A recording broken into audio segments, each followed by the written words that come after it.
heard part of it, and I thought, John, do you remember something called the Bay of Pigs? Now, explain. I've heard of it. Everything went wrong. Everything went wrong. If anybody who's ever written a report about JFK knows about the Bay of Pigs. Yeah. No, I thought you guys pulled it off okay. And I heard Cappy towards the end of the show. I got a haircut. By the time I came back out, you guys had a decent roll on you. Right. It was going pretty good. But, yeah, I was not prepared for it. Like, I didn't prep for it. We prepped for this show, but not for that. Tell you what, I know why there's no Morales show. Oh, he was good. He was fine. He held it down. Yeah, he held it down. He was leading it. There was nobody else who was going to lead it. So today, are we going to be in store for more of this? Mayhem? Who's doing the afternoon show today? So, all right. So, it's not Sedano. Okay. It's going to be Cappy in Pittsburgh unless it goes down again. Okay. Beto and DeMarco are going to be in studio. Okay, that'll help. That'll help. No, we were prepared. Right. We were prepared. Yeah. You're more prepared today than you were yesterday, although you got through it. Yeah, and also try not to take the phones. We'll try. The phones are not working? There's all connected. Oh. It's all internet-based. Anything that's tied to the internet is subject to blow up. But isn't our phone attached to the phone company? Yeah, it's still all connected to the internet. It is. Okay. Yeah, they're all IPs. So if you you're canceling 2 o'clock call? No. Oh, by the way, Dave Roberts at 2 o'clock. Yeah. Crap! Boy. We might not work. No, we'll see. We might have to let him go. It's going to work. Oh, it's going to work. It's going to work. I hope. So it's possible. Okay, so possibly Dave Roberts, if we can actually hear him over the phone. We should be able to hear him, but about 3 minutes in, he might start going bad. Oh, God. And I hope that the one day we've been waiting all year to get him. By the way, he only goes on once a year. By the way, and it's everything's been going bad for him all year long.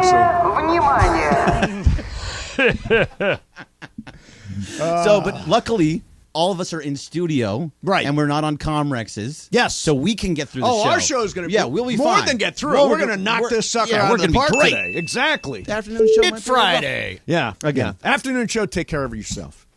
So Ireland, you watched the game last night? Yeah, and boy, the Giants couldn't get out of their own way. Yeah. I thought they were in it there for a minute. Well, it was close. When it was 3-2, it was close, and then they wild pitched 2 runs home. Yep. So it went from 3-2 to 5-2, and then they started kicking the ball all over. The first baseman made an error. First baseman made an error that I've never seen before. All right, so he was standing in fair territory. Okay, so picture a first baseman standing in fair territory. Can I just say right now, I was talking about the football game, but go ahead and tell me about the baseball game. Yeah, I watched that too. Yeah. In the Dodger game, first baseman standing in fair territory, foul ball gets shot down the line, line drive. Right. He sticks his glove out. Yep. Okay, the ball hits his glove. Oh, yeah. And goes into the corner. A fair ball. And the umpire starts pointing fair. What's weird was the ball was never in fair territory at any point. Right. The fact that he was in fair territory and touched it with his glove, I'd never seen that happen before. Yeah. But no, the football game I watched because you and I had that as our survivor pick, and I never felt worried. Did you? When it was a 1-score game, I was a little nervous. I screwed something up badly. You forgot to put it in? No, I put it in. But I put in San Francisco for Juan. He wanted Dallas. Okay. So now he's pissed off because I've screwed up his system. Well, wait a minute. He's got a system. I said, you've already advanced. Take advantage of this. How could he be pissed off when he made it to... All that matters in survivor pools is that you just get to the next week. He is Paul Westhead. All that matters to him the is system? his system. No, not if you have a system that you're using for the whole thing. And now, when you had San Francisco... Did he tell you when what he his wants system to use is this year? Last year he wouldn't tell you. He will tell me when it's over. Last year is random number generator. Yeah. I have no idea what it is this year, but I screwed up when he's going to use San Francisco. Right. Bergman, who are you taking this week? I am taking Kansas City. That's who my mom's taking. Brian, you taking them too? Yeah, Kansas City. I think as well. that's an absolute lock. Yeah, Bears suck. Bears So at that means Chiefs. they're going to win. Well, stranger things have happened. I was in the final 2 one year, and the Rams, the year the Rams won the Super Bowl, they were 17-point favorites over the Jets at SoFi. Yep. And the guy called me. He goes, "Hey, it's just down to me and you. You want to split the winnings?" I said, "Have you taken the Rams yet?" He goes, "Nope." Or he said, "Yes, I took them early in the season." I go, "Then I can't split. I get the Rams are a 17-point favorite at home. Right. I'm really sorry." Jets beat the Rams, and I lose and he wins. Wow. So I got greedy and it killed me. Yeah. Everybody is bagging on the really bad teams. The bad teams, Bears and Arizona, right? They're probably the 2 worst teams in the league. There are others. Carolina's really bad. You think Carolina's worse than Arizona or the Bears? Arizona class. has actually been in both their games. Yeah. In fact, to the point where I am going to take 10,000 mythical dollars on Arizona plus 12.5 over the Cowboys. Plus 12.5. You know it's in Dallas, right? Yes, I do. Okay. And I'm also going to throw down 10 grand on the Bears plus 12.5 against the Chiefs. You're going. It's an underdog weekend. Underdog weekend. Yeah. Okay. What are you shaking your head about? No chance. Giving away the money for free. Oh God. You know I've got 400,000. Yeah, he has the money to give away. Right. So when I was watching the game last night, I thought at one point Al Michaels said the 49ers have won 4 Super Bowls. Now, I know off the top of my head they've won 5. Right. And this turned into a thing online, Al Michaels, and I would like to actually defend him. First of all, he kept calling Lincoln Financial Field Veterans Stadium. Right. It's an honest mistake. It was Veterans Stadium for a very long time, 20 years. Listen to Travis. I'm interrupting. Said the Listen Niners. to Travis. Whoa. What is it, Trav? Okay, so I was downstairs and I had to come back to tell you guys this. Okay. Got a text from my buddy Brian Beckner. Okay. I did a pod. He hosts a podcast called The Baller Lifestyle.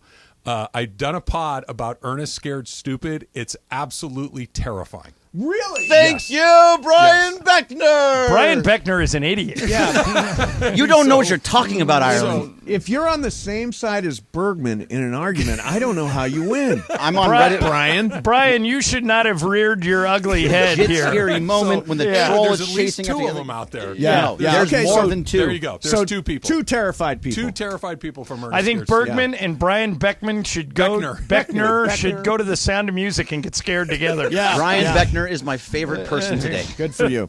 So, anyway, I was talking Ask about him if he can fix the phones. Then he'll be my favorite person. I wish I could happen too. Trust me. So I was saying here, he referred to Lincoln Financial Field as Veterans Stadium a couple of times. Yeah. That's honest. It's been, it's Veterans Stadium for 20 years. He said the Niners won 4 Super Bowls instead of 5 Super Bowls.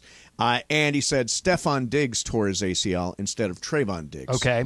It was quickly corrected, but that's what Al said. Okay. And so there's this immediate, oh, see, Al Michaels, he's past his time. He shouldn't be. I just want to point out, I probably make 100 factual mistakes a day on this show. And by the way, all right, let me explain something to the audience. Because this is a big thing now on social media. Yeah, and it's one of the things I hate about social media. Yeah. Any game that Al Michaels does is better because he's doing it. Yep. I know this because I grew up in Los Angeles, and at the end of their careers, Chick Hearn and Bob Miller and Vin Scully and Dick Enberg made more mistakes than they did in the beginning. Of course. But still, I miss those guys every day. Yep. When Al Michaels retires, you guys are all going to miss him. Al Michaels is the voice of big events. Yes, he is. I mean, there's nobody better at that job than him. If he says the Niners won 4 and then he comes back and corrects it and says they won 5, who cares? Yeah, who cares? Exactly right. Now, and again, I think you've got to acknowledge that Al Michaels has forgotten more football than those people who are tweeting at him actually know. I do think he does make more factual errors than he used to, and sometimes I think his energy is not quite where it needs to be. But, again, don't care. But for the most part, I mean, Al Michaels is just like legendary status. I think gets a pass completely. And think about it. You've screwed stuff up all the time. All the time. Yeah. Every game I do. Yeah. And Al Michaels is broadcasting to millions more people than I am. Yeah, yeah. And just if you guys keep yelling about little ticky-tack mistakes that Al Michaels makes, and he wakes up one morning and says, you know what, I've had a great career, I'm out, you're going to miss him the next day. You absolutely will. People are idiots if you're criticizing Al Michaels. He's like a Hall of Fame first ballot lock. Yep.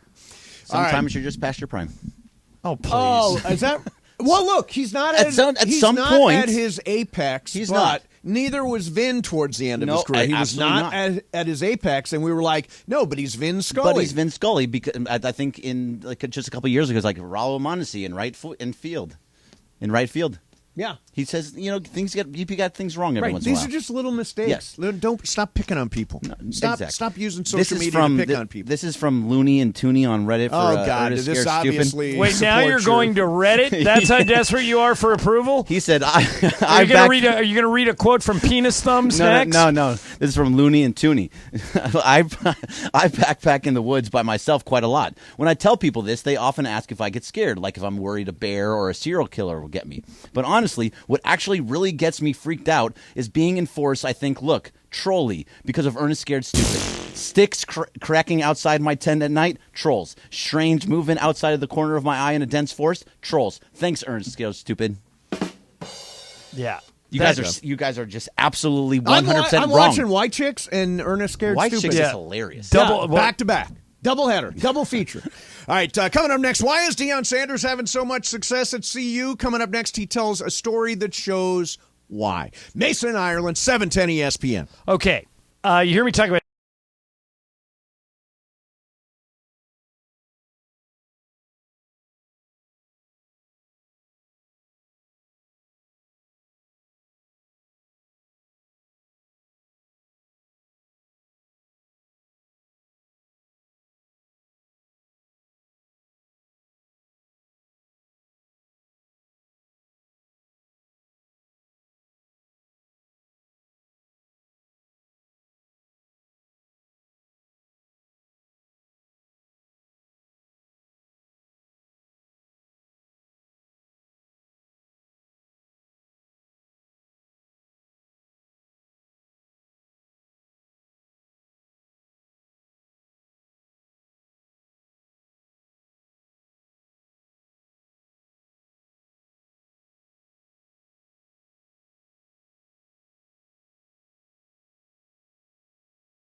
two teams that know each other very well. Hey guys. The return of Million Dollar Mondays. $1 Million Mondays. You a chance to win $1 million from 710 ESPN.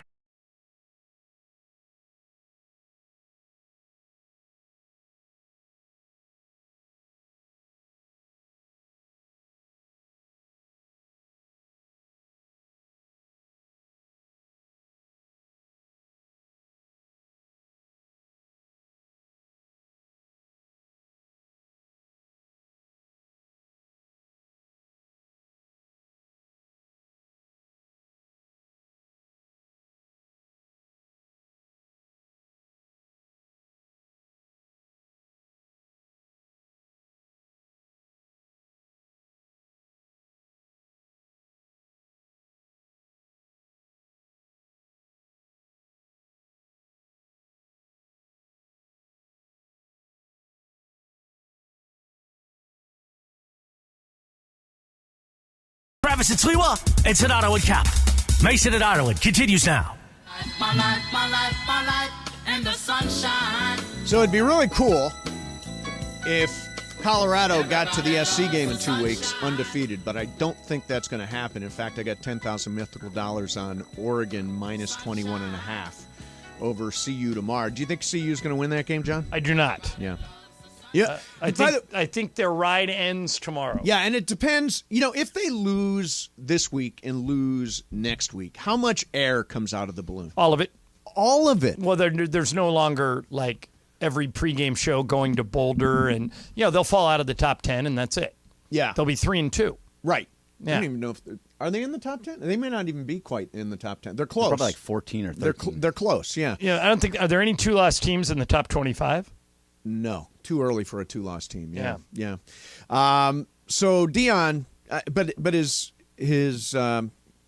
charisma is undeniable. Well, and the one thing that he can tell people is, he not only played in the NFL, he played Major League Baseball. He's had this hugely successful life, and I think he relates to all types of people. And this story you're going to play is one of the reasons why. Yeah. So he did an interview. He's got a player named Jimmy Horn, wide receiver, who actually caught the touchdown pass, I think, on that to tie the game, but he was drive. having a horrible game. Terrible game. And here is a conversation. And, John, do you remember the interviewer? Yeah, Taylor Rooks did a sit-down with Deion, and she was talking. She saw during the Colorado State game, that he went over and, basically put his arms around Jimmy Horn when he kept dropping passes. Right.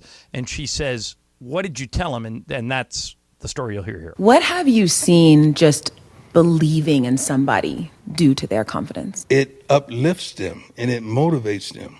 We had an instance on the sideline this last game where Jimmy was having a horrific game. He's a receiver, Jimmy Horn.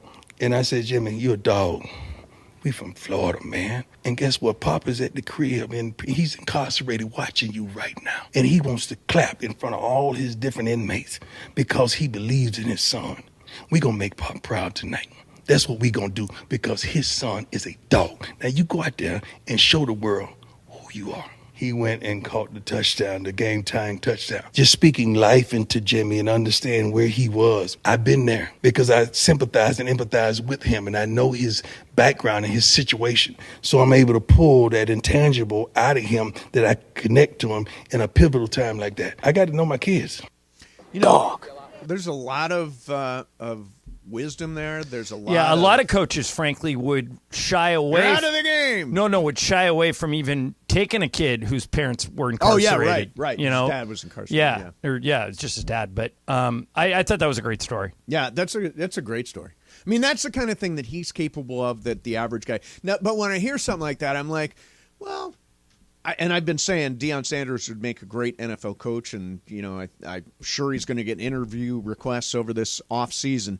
But is that the kind of thing that works in the NFL? What you just heard there, does that work in the NFL? Deion has already said he doesn't think players that make millions of dollars will respond to him.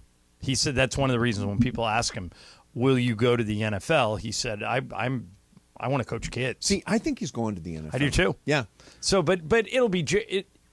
I think Jerry Jones will adapt. Jerry Jones will give him the proverbial offer he can't refuse. He can adapt. He can adapt. Yes. It's possible. But why would he? That's his style. That's who he is. But in the NFL, you have to adjust your style. Well, yeah, but you should. But that's what he did. That's the way he's going to get his job is because of what he's doing now. So if you adjust your style, you're not yourself anymore. He's not Deion.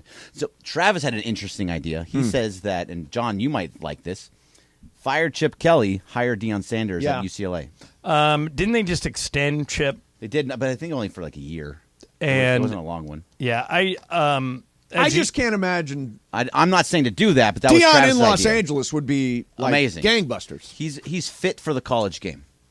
Yeah, I'm with Greg. I think that he's perfect to coach college kids, but that doesn't mean that he won't get offers to go to the NFL and he'll take them. I mean, even guys that like John Calipari is made to coach college kids. Yes. When the New Jersey Nets at the time gave him the proverbial offer he couldn't refuse, he went to the NBA. Yeah. He flamed out. Nick Saban.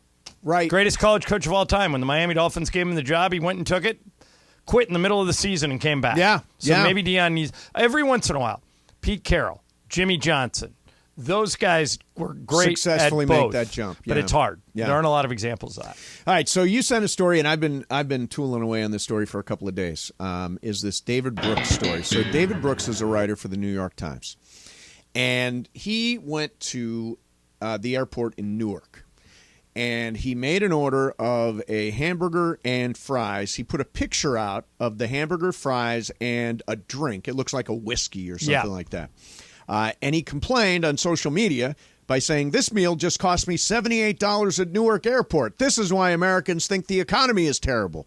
And I'm looking at this, and the burger is apparently on the menu actually $20. Right, 18. 18. So how do you get to 18 from 18 to $78? And I think the answer is pretty obvious, right? Yeah, he ordered like the top shelf whiskey. Well, and I think he probably ordered multiple whiskeys, right? I mean, isn't that what happened? Was I David, think he's like Johnny Walker Blue. Yeah, I mean, what David Brooks did is he's like, I'll have the burger and a whiskey.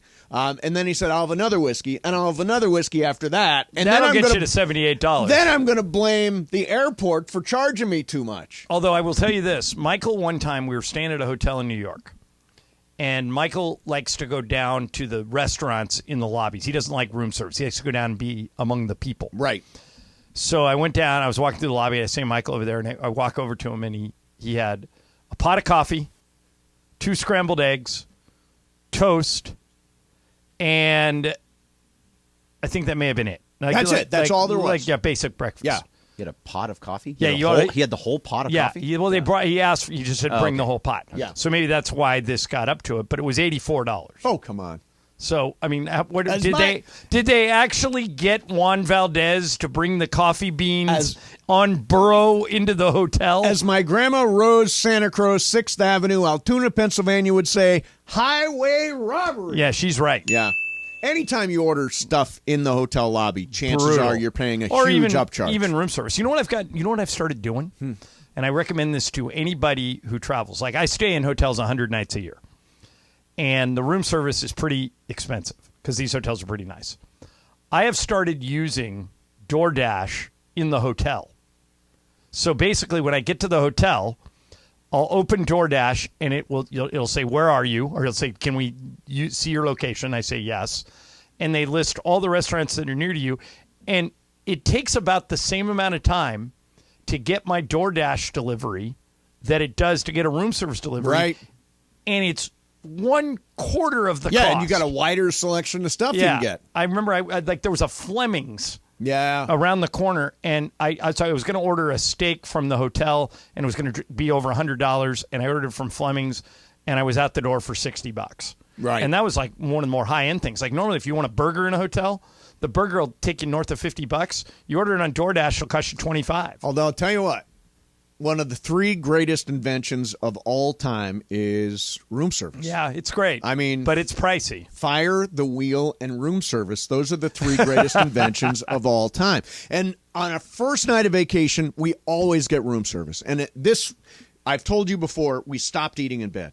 The exception, very proud of you, is room service at a hotel. Well, of course. We take a big towel, we spread it out over the bed, then we put the plates there, then we eat while there's something on tea, and it doesn't matter what it is. Totally, first night of vacation is room service night. What are you shaking your head about? I think that's great. I just don't like the part where you're eating it in bed. You're still sleeping Wait a in minute. that bed. You don't eat but they change the sheets. No, yeah, but you're eating at night. But in room service, where are you going to eat? Well, wait, room service dinner. You eat dinner at night in bed? Yeah. Oh, I don't do that. Yeah, because then you sleep in it. Right.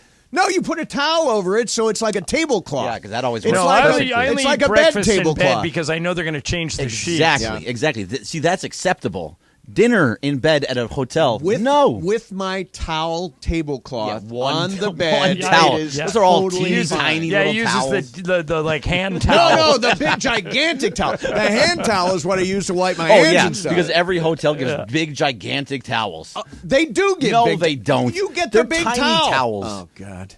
You're ridiculous. Is this one of those days? Every day. Is this already How one of those would this day be different Ryan, than any is other day? this one of those days? I don't know. Yeah. I think you'd have to be. I've done that before. I will say in bed, but I was very drunk. Well, and I may have been too. Okay, there we go. Yeah. It's Friday, gotta get down on Friday. All right, so we expect Dave Roberts to potentially join us at 2 o'clock. But there is a situation. Aye. Our phones aren't working, so we have no idea if Dave's going to be able to come on the air. We're hoping for the best. Oh, boy. We will find out. Oh, boy is right. We will find out coming up. In the meantime, Wheel of Questions is next. It is Ireland's Wheel today. We'll do that. Big Football Friday. Dave Roberts coming up. Mason, Ireland, 710 ESPN.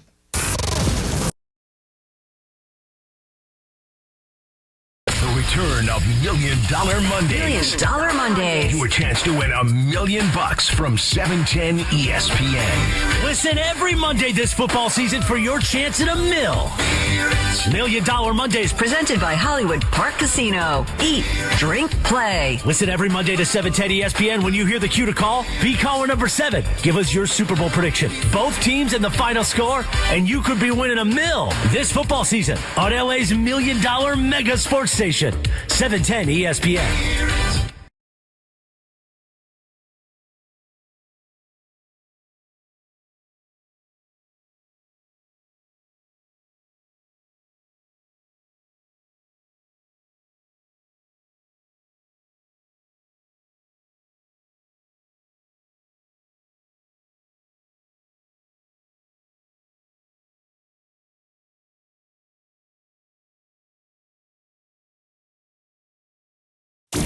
Two teams that know each other very well. In the greatest MLS Cup I have ever seen and may ever see. They battled it out in the MLS Cup Final for the ages. Gareth Bale has tied it up! History was made, but only one came out victorious. And the black and gold can dance all night in the city of champions. LAFC, Philadelphia Union, run it back once again. Tomorrow, pregame starts at 4 p.m. on 710 ESPN and the ESPN LA app.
One to 4 p.m. You know what it's time for? What is this? It's time for Wheel of Questions. Producer Brian Cohen, are you ready with that wheel? Hit it, Jack. Okay, this is going to require some thought. If not my specialty, you were sent to space, and you could only take 2 items. 2 items. What would you choose to take? Now, for me, this one's easy. Yeah. First one is golf clubs. You ever see how far the ball goes in gravity, Bergman? I'd hit the longest drive of my life. Yep. That's number one. And then, obviously, anyone who knows me, massage chair. Those are the 2 items I would take to space. Brian Cohen, what 2 items would you take to space? I think I'd take my dog as an item if that works. I have a companion. Of course. Yeah. Second item? Good choice for an item. Probably a nice, big indica joint. Just one? Just one? Well, that's okay, what are you going to do? go away. You do the other 364 days of the year. Seriously, I'm taking a crate of flour, man. All right, give me a whole case of them. And a grinder and a and a case of flour. That would be a very good choice. Bergman, what about you? I was going to say Riley. Riley's coming with me, so I can. Oh, sure. No, well, assume that you can't. All It doesn't right. involve people. All right. I will take my phone, so I can play some little games and stuff on my phone, even if I can't. I don't know if you'd have service up there, but I don't you need service for games. Yeah, that's true. I just got games on there, and I don't know. Can I get my PlayStation or something? I need something to play. Just something to keep me busy. Okay. I would take. That's not a good answer. A crate Very of upset flour with myself. that would last me a long time in space, and I would probably even, if I got to somewhere like Mars, I'd try to plant it and see if I can grow it, like Matt Damon did. Matt Damon grew potatoes. Nice, I should be able to grow cannabis. And then the other thing is, I would have a hard time living without music, so I would choose. That's a good answer. Choose some kind of my phone. Well, I guess my phone has all my music on it, and I can listen to it that way. So I'd take my phone and I'd use Although my music you wouldn't library. necessarily have Apple Music, so you'd have to download a lot of I'd stuff. have to before you download go. a lot of stuff, exactly. But you could do it. Yeah. That's an interesting question. You have no interest in going to space. No, none. Yeah, I'm so in. I am so in. I on have no space. interest in leaving the country. Yeah, I'm so in on space. I have I've seen everything I need to see. Bergman, you don't want to go to space? I'm in. I'm absolutely going to go Yeah, to space. to me, life is about the adventure, man. It's about That's the right. experience. We never figured out skydiving. No, you need to find the date that works for you. Ireland's going to find a date that works for you. We picked a bunch of dates. I thought it was October 7th. I thought you guys were locked in. October 7th, we decided, is the day of the. Isn't that the day of the USC? No, USC Colorado is the week before. That's the day of 30th. That's the day of so our poker October 7 tournament. is our official day. What was the day that did or did not work for you? That doesn't work for me. I'm going to be in San Francisco for the Laker preseason opener, but I thought that was a date that worked for everyone else. Yeah, that worked. So Brian, did that work for you? I can just come back and do it after the fact. There was something happening on October 7th that you weren't. Beto wants to go. Good, Beto. Come on. I know that. Every time we talk about it, I get a text from Beto. October the 7th is it totally works for me. October the 7th is USC versus Arizona, so I missed the USC game on Saturday, but it's Arizona, so I can live with that. All right. Yeah. Plus, as a member of the media, Lincoln Riley might throw you out anyway. Correct, especially after all the stuff I said in the last week. You would be suspended. So go skydiving. You know they won't suspend you. Yeah, jumping out of a plane is safer than dealing with Lincoln Riley. All right, so Stephen A. Smith, first of all, who threw out a terrible first pitch at Yankee Stadium last night. Oh, wait. What? October 7th is Dodgers Game 1 NLDS. Nope. See? Well, wait a minute, though. But that'll be at 5 o'clock. 5 o'clock, probably, most likely. So we're going to skydive and then show up at Dodger Stadium? Exactly. What a day. That'd be a killer day. Skydiving and going to the That'd playoff be game? one of the most memorable days of your life. That actually would be. Bergman, are you in for I'm that? Like, still do in, like yeah. a noon skydive and then head to Dodger Stadium and we get for Beto game involved, one. and Beto takes us Absolutely. around. Okay, that's good. That's a good plan. That's an excellent That's a plan. good That plan. is a So huge wait, day. and Sting is at the Hollywood Bowl that night, which means I'm not only missing Sting, I'm missing game one of the Dodgers. And you're missing skydiving. That's for a preseason game Yeah, I where LeBron know. and Steph probably won't even play. Exactly. All right, we'll see. All right, so let me see where Dave Roberts is coming up for you in about 10 minutes. I wanted to get to this one thing here. We hope. So Stephen A. Smith, who had a terrible. Did you see his first pitch? By I the way? did. I didn't think it was like the worst thing I've ever seen. Wasn't good. He bounced it in there. It wasn't good. And it's funny they were talking about it. You've thrown off a mound. I have. There is a huge drop off. Yeah. As you step off. Somebody the gave me a rubber. great tip. I've thrown probably 5 or 6 first pitches in my lifetime. Aim for the catcher's head. Oh, okay. Everybody tries to throw like a strike at the batter's knees. Yes. Aim for the catcher's head, because if you throw it a little low, it'll go to his chest, and a little high, he'll just reach up and grab it. He'll reach up and grab it, exactly. But if you try and like throw one into the strike zone, you'll do what Stephen A. did and bounce it in. That's one of the things, by the way, I have never thrown out a first pitch, ever. Are you nervous that you'll do what he did? I am. Yeah. And that's why I opted to sing the national anthem at things. So when somebody asked me to throw many out the people first would pitch, say what you did is harder than what I did. I know. For some reason, I Yeah. just have the unique skill of being There able you to go. sing the national anthem in a very mediocre way. So Stephen A., extremely high on what the Lakers did during this offseason. Listen to this. You kept D'Angelo Russell bargain basement. You kept Vanderbilt bargain basement. You got Austin Reeves. Re-signed him. Re-signed him, all right, at a decent price. I'm just looking at the continuity they Yes. kept in place Yes. with the acquisition of Gabe Vincent from Miami, who showed me Torian something. Prince, Christian Woods. That's right. I'm like, I like what they have done. I agree. And I think the Lakers are going to be very, very formidable, and L.A. is going to be a destination spot this NBA season. I think the Lakers got to change. And I'm not looking through, well, I am a little bit, but I think they're top 4 in the West. Yeah, well, they for sure. Yeah. But I just don't know what order it's going to go down. It's Denver, Phoenix, Lakers, and then Clippers and Warriors are kind of the wild card because the Clippers should, if Kawhi and Paul George could stay healthy, right, be really good. They just never stay healthy. Right. And you could say the same thing about AD, and you could say the same thing about Clay. Yep. So for the Lakers, the Clippers, and the Warriors, it kind of depends on health. Right. I think Denver and Phoenix are top 4 for sure. Stephen A. said something interesting, too. This is, I don't have the audio of this, but get your reaction to this. Stephen A. says, I'll tell you what I know. If that trading deadline hadn't happened where you acquired D'Angelo Russell, Vanderbilt, you got Hachimura before you made the deal for them, or what you have, Rob Pelinka would have been out. He'd have been done. I'm telling you, Jeannie Buss was going to pull the plug. Rob Pelinka was done an outstanding job since that time. Do you think if everything wouldn't have come together at the trade deadline the way it did, would Rob Pelinka's job have been in peril? I don't think so. I don't mean to. Stephen A. talks to people that I don't talk to, but I'm around the Lakers every day, and I never got that sense. Right. I never got the sense that Jeannie or anybody in the Buss family lost confidence in Rob. Yeah.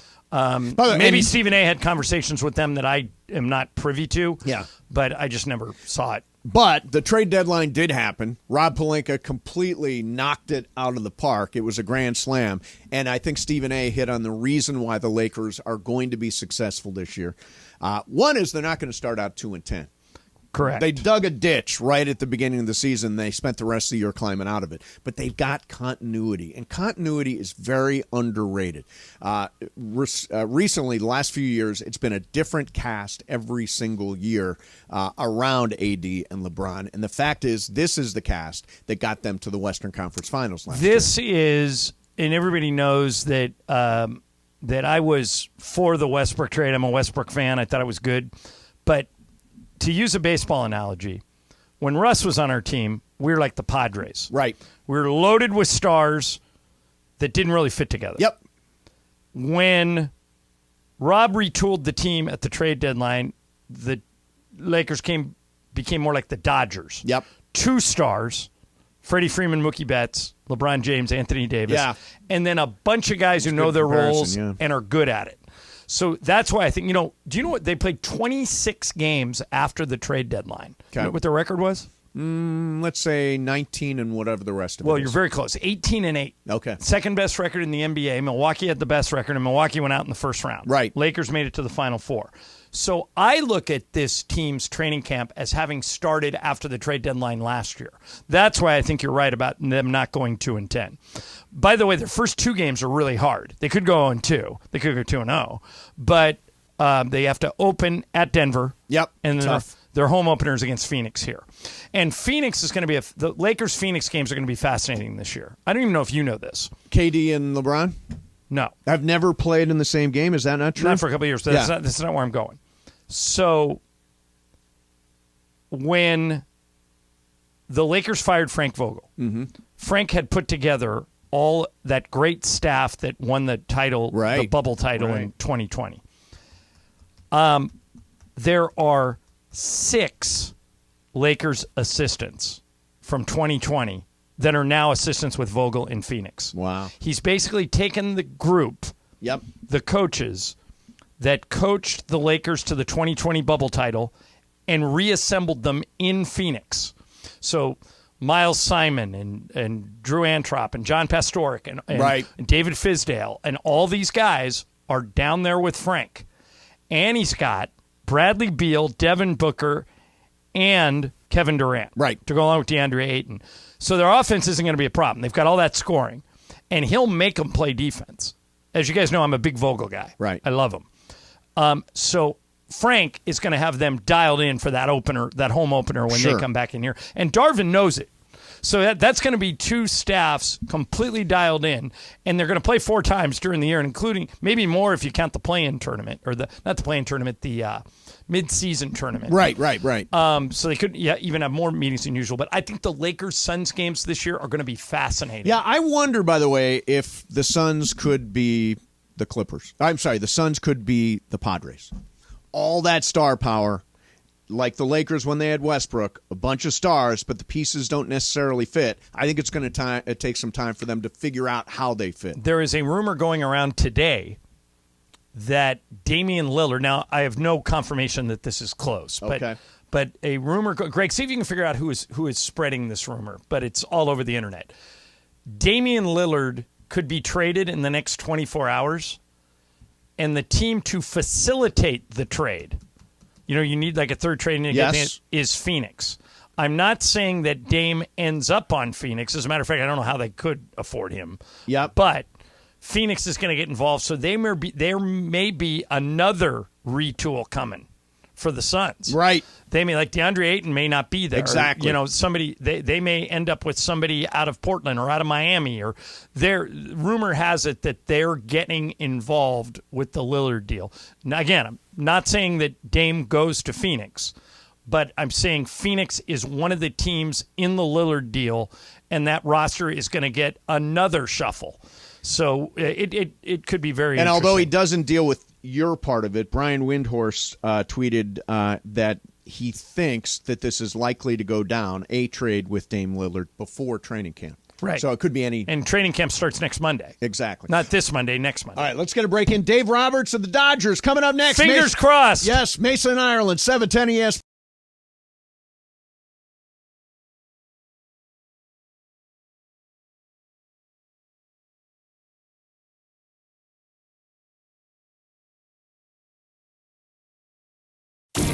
Two teams that know each other very well. In the greatest MLS Cup I have ever seen and may ever see. They battled it out in the MLS Cup Final for the ages. Gareth Bale has tied it up! History was made, but only one came out victorious. And the black and gold can dance all night in the city of champions. LAFC, Philadelphia Union, run it back once again tomorrow. Pre-game starts at 4 p.m. on 710 ESPN and the ESPN LA app.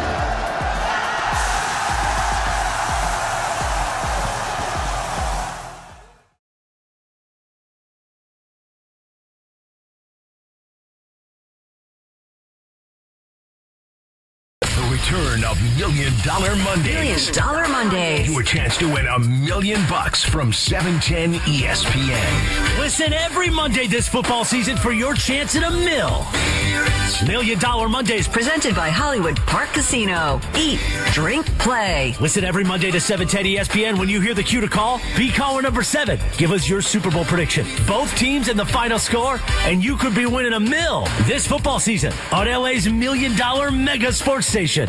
710 ESPN.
It's all for real. The new fall season of 710 gets underway. Unsportsmanlike with Evan, Candy, and Michelle. Now, mornings 6 to 10 a.m. on LA's mega sports station, 710 ESPN. KSPN Los Angeles, a Good Karma Brands radio station.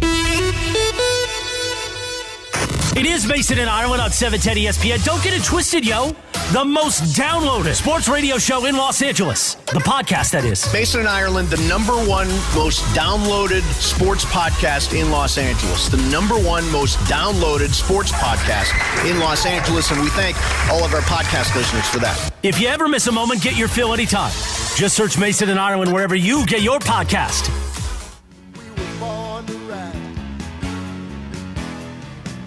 Another year, another NL West title.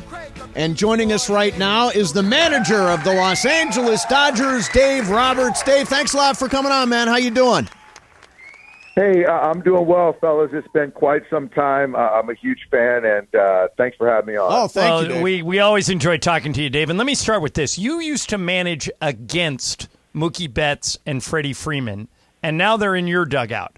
What have you learned about those two guys that maybe you didn't know when you were competing against them, but now you know that they're on your team?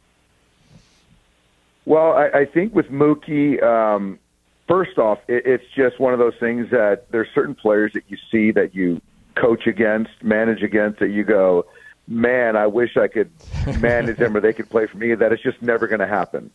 And so with Mookie, I think for me, it's what I expected of him as a player, as a teammate. It's what it is, and it has kind of played out that way. I just didn't appreciate how much he cared about his teammates and really as that teacher, and I didn't realize how much he loved to practice. It just, for me, it's mind-blowing.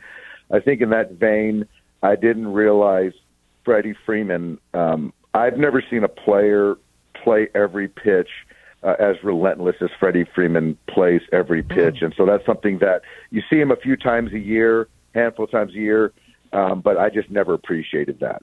Dave, so as a Dodgers fan, the year started out with that Gavin Lux injury, and then it felt like everything was going wrong along the way. I said I think the Dodgers have outperformed expectations this year. Would you agree with that? I think given everything we've been up against, I think that's fair. I think, from my chair, from the clubhouse, it's one of those things that it doesn't matter, things that we can't control. We're still going to play well and win the division and, expect to win the World Series. So I think from us, we can't look at it any other way. But certainly people that aren't kind of in it every day look at what we've gone through. I think that we've exceeded expectations, but there's still more work to be done, and that's something still to be proud of, certainly. So one of the interesting wrinkles of the last week or so is that you've quietly creeped up on the Atlanta Braves. You're only 3.5 games away from having home field advantage throughout the playoffs. Is that something you're focused on? Not really. I think, if it happens, it happens. I think that what we're focused on is finishing out this season, playing good baseball, and take that momentum into and through October. The Braves have been the best team from the get-go. And they've played really well. We've sort of hung in there, and we're playing really good baseball right now. So, yeah, if we get home field advantage throughout and we take over this number seed, that's fantastic. If we don't, then I think that we're fine with that as well. Dave, do you think you have enough pitching to make a deep playoff run, or are you still looking for those answers? I do. I do think we have enough pitching. Still looking for answers as far as the young players, Bobby Miller, Emmett Sheehan, who really threw the ball well the other night or last night, Michael Grove and Gavin Stone and all these young guys. But I think that as far as the group of arms, we have enough arm talent. It's how we kind of deploy these guys and prevent runs. I do think that we're in a good spot. I really do. So Clayton Kershaw came out and threw, I think, 4 scoreless in his last start over the weekend. What's the status of Clayton, and do you have a feel for how you're going to use him in the postseason? Well, I think, he's in a good spot right now. The plan is he's going to start a game. I don't know which game yet.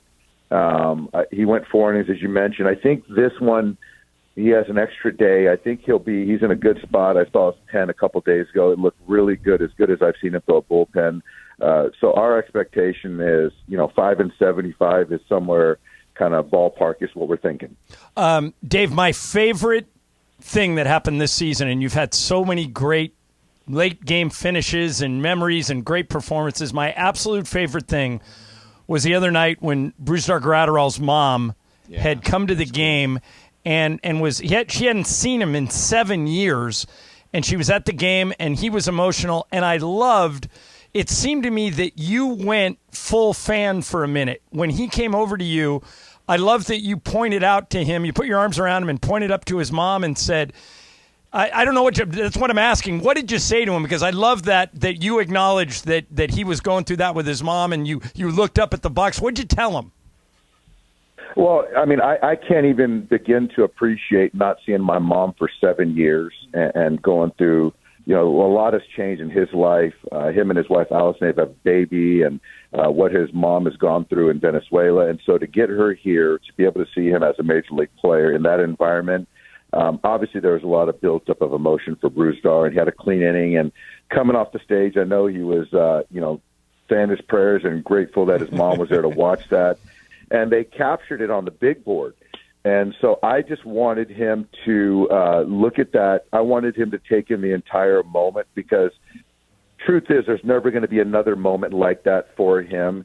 And I just wanted to tell him how proud his mom was of him and to take it all in. So that was something that was really special for everybody. Dave Roberts is with us, manager of the Dodgers, Mason and Ireland, 710 ESPN. So John here travels a lot with the Lakers. I was offered a play-by-play job years ago. I didn't want to do it because I don't like the travel. You travel nonstop. What's that grind like for you? It's a grind. I don't think anyone really wants to hear that. I actually do. I do. Great life. Okay, all right. Well, there's the question. That's my honest answer. It is a grind, but it's all relative. But I think that in our industry, you sort of just put the blinders on from mid-February to when they say that the last game is being played. And so you get your itinerary, you're going in hotels, you're showing up, you're spending time at home, and then you show up late, but then you got to play the next day. And I just don't believe in complaining, and you just kind of go until you can't go anymore. But you get into this routine, and when you look back, your mind is mush. And so after the end of the season, my mind is mush, because I preach, and you guys hear me daily as talking about winning a baseball game, and I don't want our guys to see a finish line. I want them to stay in the moment, and until we reach that point of a finish line, whenever that is.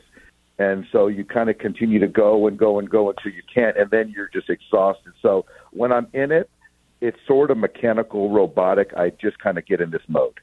Dave Roberts, the Dodger manager, is our guest. Dave, what surprised you the most about Jason Hayward? I just think he's been a great addition to your team, and anybody could have had him, and you guys went out and got him. Anything surprised you about the way he's played for you this year?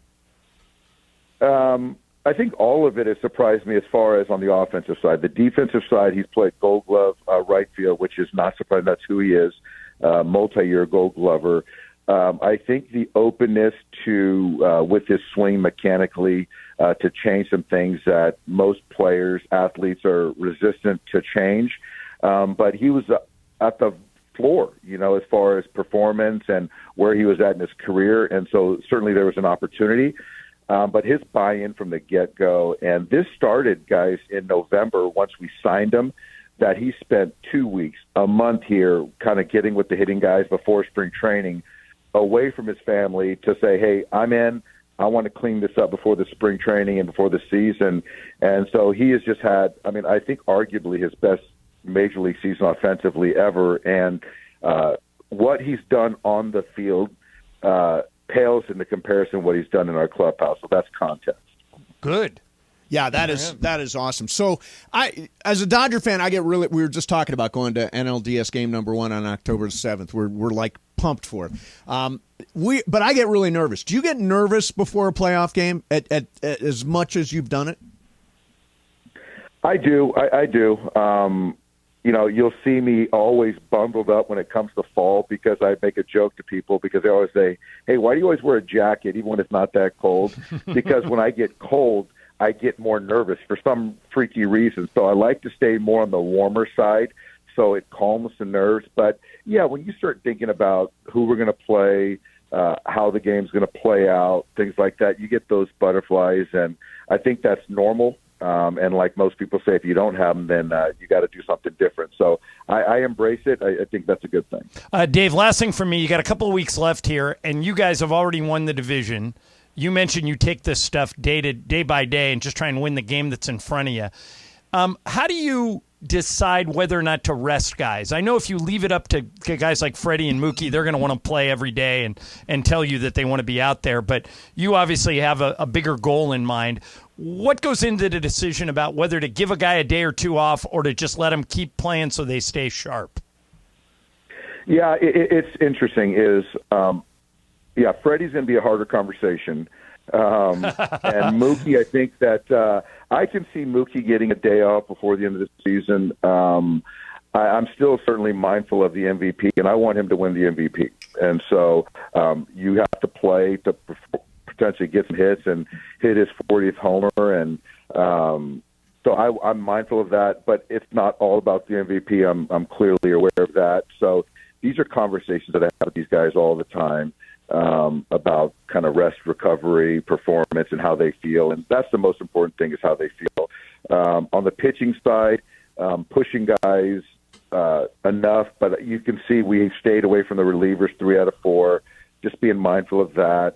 And I think then it's case by case because some guys recover and feel better than other guys. So it's more of leading on the coaches and the training staff as well. All right, let me try one last thing here, Dave.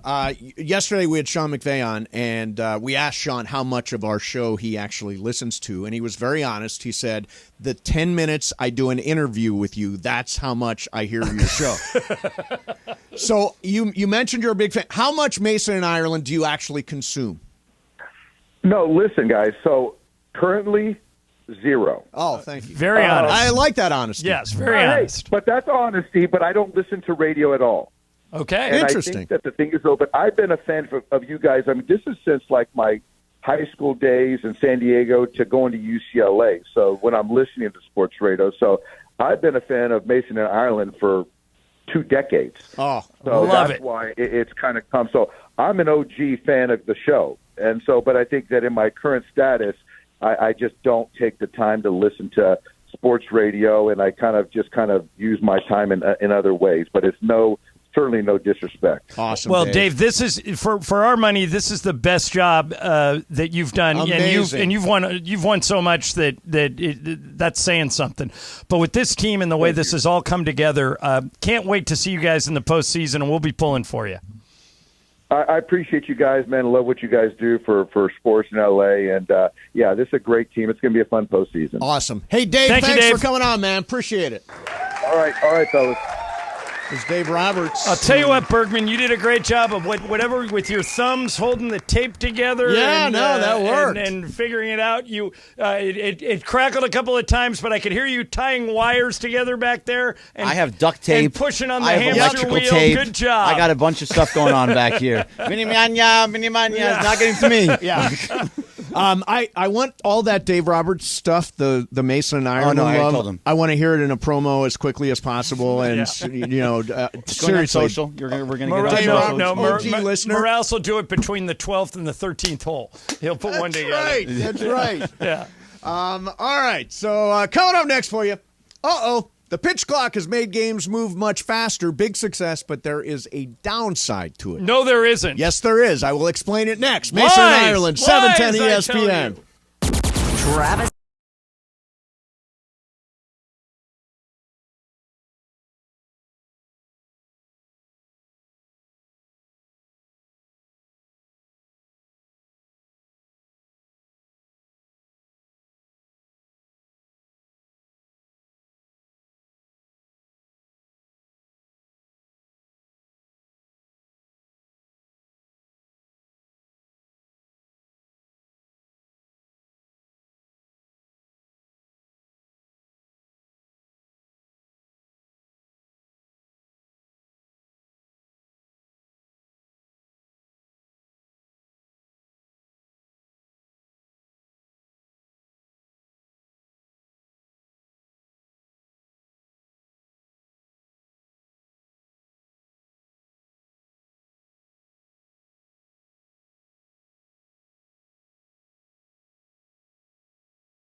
Yeah, the OGs of LA Sports Radio. We're here each weekday, 1 to 4 p.m. for your afternoon.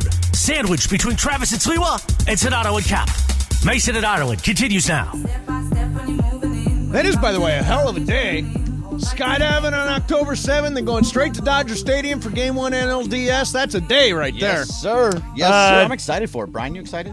You want to go? Oh, yeah. Tweet from JR. Man, I love Dave Roberts. I'm glad y'all kicked that hater Morales out of the studio. Awesome interview, fellas. Another guy tweets, Morales in his office when Dave Roberts came on, and it's just a guy in a rage room throwing stuff. Oh, that's awesome. I don't know why Chris doesn't like Dave Roberts. I don't know why Chris doesn't like Dave Roberts. Dave thinks he's gutless. He's the nicest guy in the world, right? And he he's wins. a Mason and Ireland show. And he's won 10 out of the 11 division titles. Exactly. I mean, come on. I don't understand why people want him out as a Dodgers manager. Yeah, he does a fantastic job for what he does. I don't get what people are complaining about. There's nothing to complain. All right, so John, the pitch clock has been what? Well, not nothing. There's things to complain about, but sure. Well, once we get to the playoffs, we'll complain about all the If time. there was nothing to complain about, it would be the end of the Blue Review. Think about that. Seriously, I wouldn't Blue know what to Review's talk still about. going on every day, right? Still going on every day. Parker did it by himself today. I told you he was going to be the one guy you could lean on. I did it 4 out of the 5 days this week. And did Parker do 5 out of the 5? Yes. Thank you. Well, my point exactly. But there were some things that I had to deal with this morning to help. That's why I said it. By the way, the internet is. I'm on my. No, don't want to hear about the internet. If I didn't have a hotspot, I would not be on the internet right now. Did you go onto what I did? told you? I did all that stuff, and it's kicking me off. The Russians. I'm telling you, it's the Russians. They've hacked us. All right, so the pitch clock has been a gigantic. That's my favorite sound drop so right now. stupid. I love it. I love it so much right now. So, John, Max Scherzer made a dark prediction at the beginning of the baseball season. Pitcher injuries already at high levels would intensify. His concern, Scherzer repeatedly warned to anybody who would listen, was the introduction of the pitch clock. Now, elbow injuries and shoulder injuries amongst pitchers are up 46% this year, according to Bob Nightingale. Now, for Scherzer and others, the pitch clock has emerged as a potential boogeyman with less time to recover between throws. The thinking goes the pitchers are more likely to be fatigued, which leaves them more susceptible to injury. Now, this is Neil Elatrash, who is he just operated on Shohei Ohtani. Yep. Did Peyton Manning, did Kobe. Yeah. He does all the big guys. So here's what he says. You put a pitch clock in play now, and you get guys who are now really working hard to meet the clock and the time, and you pile up a bunch of pitches, and their endurance is not going to be the same. And as soon as that starts to break down, then their mechanics break down. And the result, again, 46% increase in elbow and shoulder injuries this year from last year. And by the way, they're calamitous injuries. They're like big injuries, gone for the year, gone for 2 years, that kind of stuff. So does that change any view on the pitch clock at all? Zero. And here's why. I think that you can spin these numbers to say anything, but they've been doing these. I think these guys are just throwing harder than they ever have before, and they're doing it at a younger age. Right. You know, these kids get identified. Michael makes this point all the time. Kids get identified as on the track to make the, like all these little leaguers in El Segundo that just won the Little League World Series. Sure. They are probably going to play nothing but baseball 12 months a year until they figure out whether or not they can make it to the major leagues. Right. And those top two players like Louis Lappy and that other guy. Yeah. Those kids are going to be playing baseball 12 months a year. When we grew up, we played whatever sport was in season. Played basketball, Michael played told baseball. Me, that when he was playing for the Lakers, when the season ended, he didn't pick up a basketball for 3 to 4 months. Right. He would go ride his bike. He would swim. He would play tennis. He would do other things to stay active. But he said he just wanted to give those muscles a rest. And kids don't do that anymore. That's what I would attribute all of Scherzer's injury stuff to, not the pitch clock. I think that the pitch clock. But when Neil Elatrash said, Dr. Neil Elatrash says that doesn't get your attention? The guy that operated on Ohtani? Right. I think his theory makes sense that as you throw harder, your mechanics break down. Well, and you throw faster, so your endurance goes down, is what he's saying. And when your endurance goes down, your mechanics fall apart. Right. But there are certain guys, like, if you just go back even into the 90s, right? There were guys going 7-8 innings into games. But again, no pitch clock. Right. Wasn't every 25 seconds you're throwing a pitch. There were breaks. You could walk around the mound. You could catch a breather. Did they decide to keep the pitch clock for the postseason? Yes, or are they throwing it out? They're going to use the pitch clock, but in not the the runner on second. Not That's the the runner one on they're second. throwing out. Okay, yeah. I just think it's interesting that Neil Elitrash is the guy that weighed into that thing. Well, he's a really smart guy, Yes, and he you is. have to listen to him. But I don't think they should do anything to the pitch clock other than leave it alone. I'm sure that's going to be the actual result, is that they're going to leave it alone. So NFL weekend, John, I wanted to ask you this question, and Brian, you can jump in here too. The question is, which 2-0 teams do you really believe in, and which 0-2 teams do you think are for real, can still bounce out of an 0-2 hole? Well, Brian, you'll be happy to know, I think the Chargers can still make the playoffs, but I also think they can start 1-5.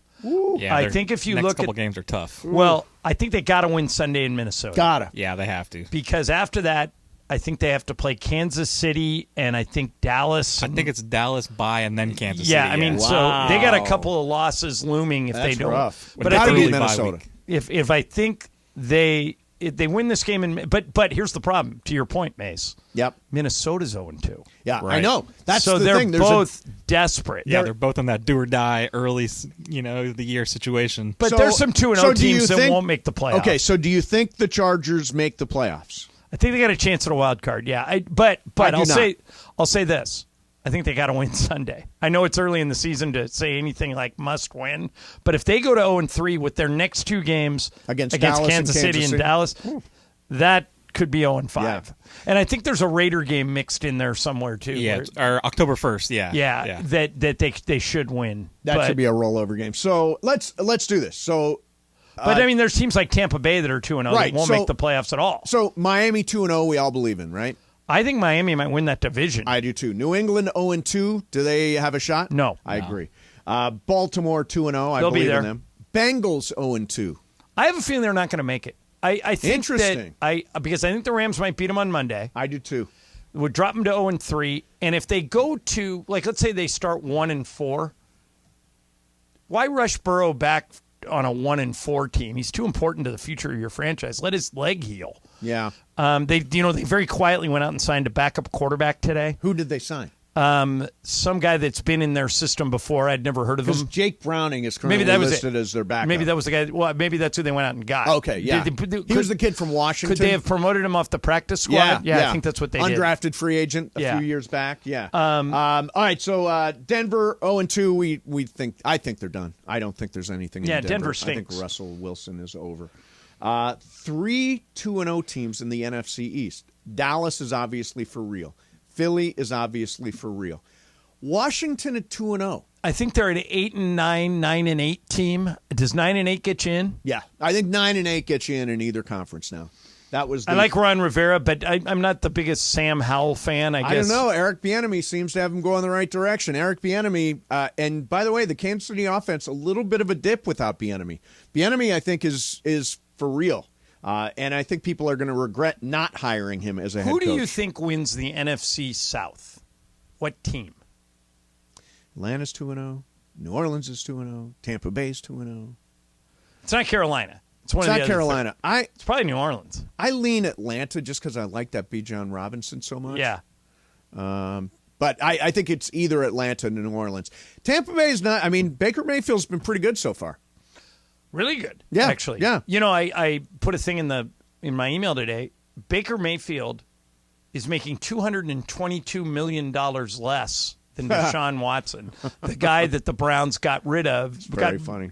Rid of Baker Mayfield to make room for Deshaun Watson. And Deshaun Watson has forgotten how to play football. Clearly. I mean, and he was really good. I watched him at Clemson. Yep. I watched him. He has. I was with a Browns fan yesterday who watches every game, and he was telling me that it's like he's, you know, the original Space Jam when Monstars took the talent away from Charles Barkley and Patrick Ewing. It's like somebody took his talent. He's like on basic out routes. Yeah. He's throwing the ball 10 yards over the receiver's head. I don't know what's going on with him. Well, he was 2 years out of the game, man. Yeah, but I don't know if it was all the massages messed him up or all too many massages. Or he just doesn't look like he's playing with any confidence. He's making too much money to bench him, right? Yeah. You know who they're high on there? Hmm. Is Bergman here? He's not here. He's not here yet. DTR. Yeah, DTR was really good in the preseason. Yeah. Small hands. That's who would get the call. Yeah, interesting. If he continues to play like that. Dorian Thompson-Robinson was UCLA's quarterback for what felt like the last 9 years. He was there forever. All right, coming up next for you, there's a new show coming out on Peacock that I really want to watch, but I think I may be out. I'll tell you exactly why. Plus, we're going to do a little flashback. Michael Phelps did an interview about his swimming career and revisited how he managed to eat 10,000 calories a day while he was training. What a treat that must be. I would love to eat 10,000 calories a day. What's stopping you? Exactly. Mason, Ireland, 710 ESPN. Hey, have you seen Jacob's TV spot where people are mispronouncing his name? Jacob Armani, Jacob Edamame, Jacob Andrani. If you haven't seen it, go to his website, calljacob.com. Take a look. He's an easygoing guy, and he points out that no matter how you pronounce his name, he doesn't care as long as you call him, which is why he goes by Call Jacob. Now, hope this doesn't happen to you this weekend, but if you're involved in an accident and you need to call Jacob, you should have his phone number in your contacts. Here's the number. And by the way, if you checked my phone, like that Columbus Blue Jackets coach wanted to check everybody's phone a couple of days ago. If you check my phone, Jacob Ramrani is in my phone at 844-24-JACOB, 844-24-JACOB. Now, you may not remember the phone number if you're involved in an accident, but you heard me talk about Jacob long enough that you'll remember Jacob's name, and if you have the number in your phone, just call Jacob. A lot of attorneys say they'll fight for you. Call Jacob. He's going to win it for you. And here's that number again. Make sure it's in your phone, 844-24-JACOB. That's 844-24-JACOB, 844-24-JACOB. Or remember, accident or injury, call Jacob and Ronnie. Call Jacob. And make sure you're following Call Jacob on Instagram and Facebook. Go to @call.jacob. In Ireland, 710 ESPN. Two teams that know each other very well. In the greatest MLS Cup I have ever seen and may ever see. They battled it out in the MLS Cup Final for the ages. Gareth Bale has tied it up! History was made, but only one came out victorious. And the black and gold can dance all night in the city of champions. LAFC, Philadelphia Union, run it back once again. Tomorrow, pregame starts at 4 p.m. on 710 ESPN and the ESPN LA app.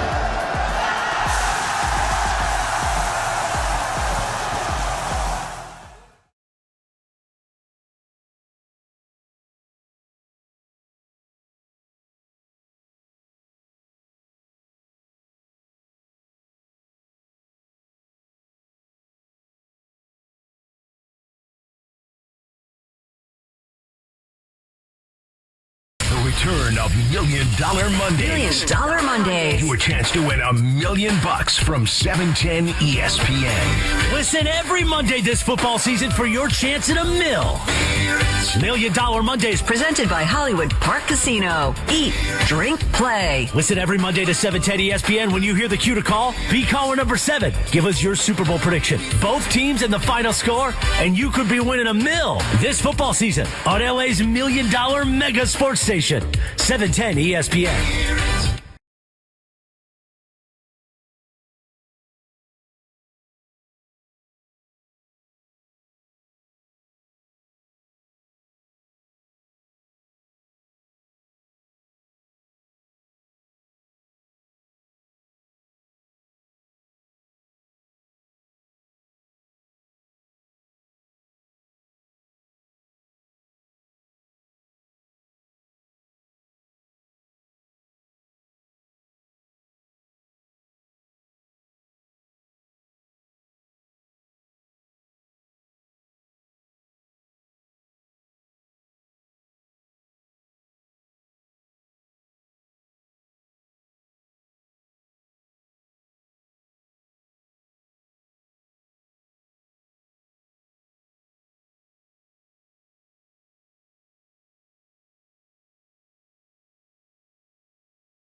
Hey, what's up, people? It is Friday, not just any Friday. It Friday. Actually, that is every Friday, isn't it? Yeah, pretty much. Yeah, I always say it's not any Friday, but that's every Friday. So, John, I am in a position right now in life where I am trying to not lose weight, but to keep my weight steady. Okay. I've reached essentially my goal weight. I don't want to go any. What do you weigh right now? 187. Okay. As long as I'm between 185 and 190, I'm happy. Okay. So my goal is that. So I came across this story. Michael Phelps did an interview, and he's told this story before. But when he was training, he trained for 5 Olympics, won 23 gold medals. He put out how he managed to eat 10,000 calories a day. Okay. So let me tell you, and tell me if you can do this. Where you would have to tap out. Okay. Breakfast: 3 fried egg sandwiches with cheese, tomatoes, lettuce, fried onions, and mayonnaise. I'm done for the day after that. Yeah, me same. too. I can't do that either. I'm good right there. 3 fried egg sandwiches. So here's where he goes from there. Breakfast: 3 chocolate chip pancakes. Breakfast: 5 egg omelet. Breakfast: 3 sugar-coated slices of French toast. Breakfast: a bowl of grits. This is all the same day. This is all breakfast. Okay. Breakfast: 2 cups of coffee. All right, I can do that. Lunch: half a kilogram of pasta. Lunch: 2 large ham and cheese sandwiches on white bread with mayo. Lunch: energy drinks. Dinner: a pound of pasta with sauce. A pound. Dinner: 1 large pizza. Dinner: energy drinks again. Snacks: everything you want to eat, and there are pictures of potato chips and M&Ms and nuts and all that kind of stuff. Anything to help him get to 10,000 calories. Correct. Anything to get to 10,000. Now, would you have a chance of even doing this in one day? Could you do it in 2 days? That's a good question. No. Could you eat that much in 2 days? That's a week for me, what you read. And probably maybe 2 weeks. See, I limit everything to 2,000 calories a day, so that should be 5 days for me. Yeah. Brian, what about you? Yeah, no way. That breakfast is like 2 weeks worth The of breakfast alone. was insane. Yeah. I don't know Just how kept going. you do breakfast. that. Crazy. So anyway, that's what it takes to go to 5 Olympics and win 23 gold medals. All right, so there's a brand new show on Peacock, John, called The Continental. Now, you know I'm a big John Wick fan. Okay. Have you seen any promos for this? I have. So this is, they say, from the creators of John Wick. So is it like a prequel to the Keanu Reeves character? Well, it's a little complicated, but there is a gang war that goes around the world. But the hotels in each town are safe spaces, so you're not allowed to fight in the hotel. So this is about one hotel called the Continental. And the fight sequences look fantastic, all choreographed the way they are in John Wick. My problem is Mel Gibson is the star. Okay. Well, Bergman's out. I know Bergman's out. But it was such a great concept for a show. And now I think the moment you put Mel Gibson in it, you're going to divide the public. I'm glad you brought this up because this is something I think about a lot. I listen to music when I'm golfing. Yes. And I have a lot of music that is, the other day, a bunch of R. Kelly? You listen to R. Kelly? No, but I had a Motown playlist, and a lot of Michael Jackson came on. Okay. And we were debating, can you separate the art from the artist? And this is something you've always been able to do. Yeah. For example, I like Woody Allen movies. I think you do too. I do too. Woody Allen's a creep. Yeah. But he makes great movies. Yes. Kevin Spacey is a great actor. He's a creep, Yeah, but he's a great actor. Would not pay to see a Kevin Spacey movie. But would you, you love The Usual Suspects. If it came on, you and I'd probably leave that movie on because it's so well done. It is well done. So what you're talking about is, can you separate the art and the artist? And it's hard. It doesn't. I like to think I can do it, but particularly for people who are Jewish, like Bergman. Yep. Mel Gibson is a non-starter. Anti-Semite. Yeah. Just a non-starter. I mean, we've all heard those phone calls. But if you, I was flipping channels the other night, and the movie Match Point came on. I love that. You know what? That was the first date that Juan and I had was at Match Point. If you guys have never seen Match Point, Jonathan Rhys-Meyers, Scarlett Johansson. Killer movie. Matthew Good's in it. The ending's genius. Emily Mortimer. Yeah. It's got I almost said a killer cast. That'd be the wrong word. Right. A great cast. Yes. and it's a Woody Allen movie, or like Midnight in Paris. Midnight in Paris is a fantastic movie, yeah. But it's a Woody Allen movie. And so I finally just said, you know what? Accept it. You like Woody Allen movies. You're not living next door to him. You're not going to dinner with him. Just enjoy the art. Right. You don't think you could do that here? I just don't know why they put him in it. Why would anybody cast Mel Gibson in anything? Because he's a good actor. I know. You're going to piss off half the world. No, I mean, you're gonna drive people away from watching the show, right? But Mel Gibson's made he's been a part of a lot of successful franchises. I mean, he hasn't post all that crap. That's true, but I'll just call it all that crap since his rant. Yeah, that's true. But it's hard. Oh, by the way, I got a show for you. Have I talked to you about this yet? Have I talked to you about Lioness? A little bit. What is it? So, Worthy turned me on to this show. Okay. This is Nicole Kidman runs a program affiliated with the CIA. Okay. And her top person that works for her is Zoe Saldana. I love her. And Zoe Saldana is in charge of trying to break up sleeper cells in the Middle East. Okay. And the way the specific thing that she has been assigned to do is to recruit attractive young females. Okay.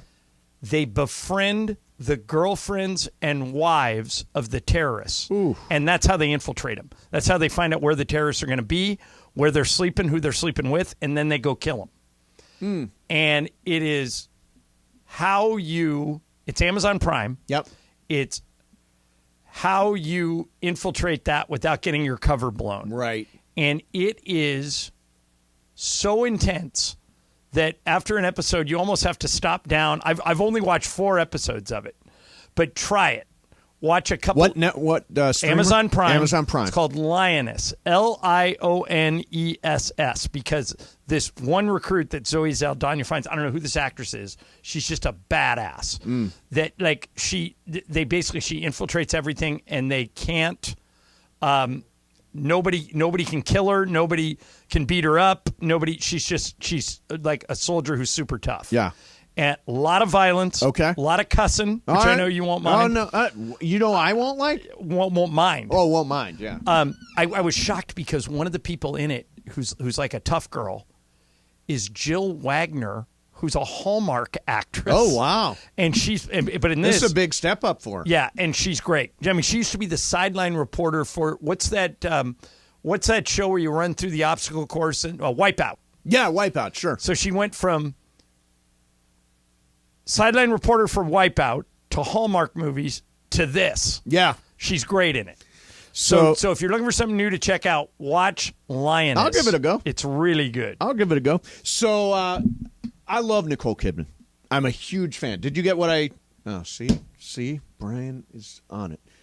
Yes. So I love Nicole Kidman. I love her in everything. She's fantastic. Right. She's good in this. She's got a good part in this. I'm getting so sick of her. I'm getting so tired of Nicole Kidman because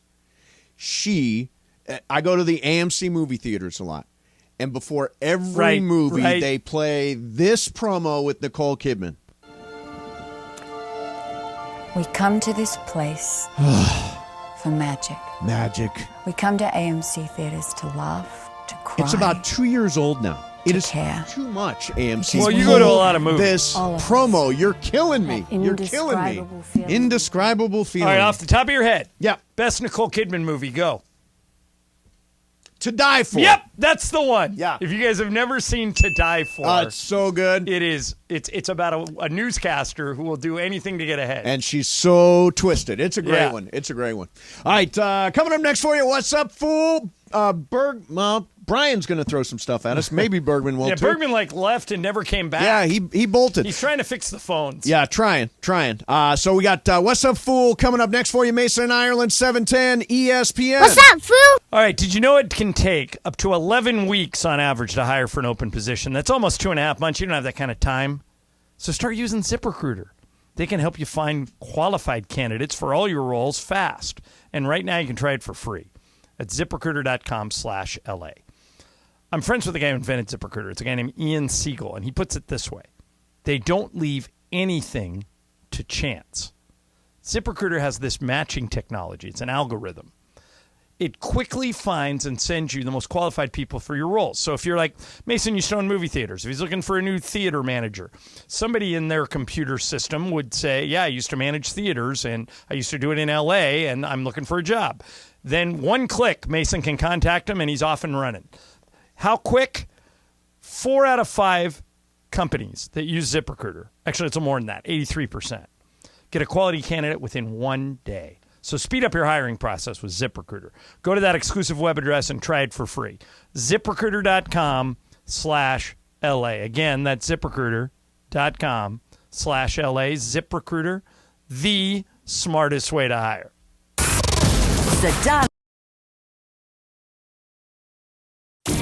Two teams that know each other very well. In the greatest MLS Cup I have ever seen and may ever see. They battled it out in the MLS Cup Final for the ages. Gareth Bale has tied it up! History was made, but only one came out victorious. And the black and gold can dance all night in the city of champions. LAFC, Philadelphia Union, run it back once again tomorrow. Pre-game starts at 4 p.m. on 710 ESPN and the ESPN LA app.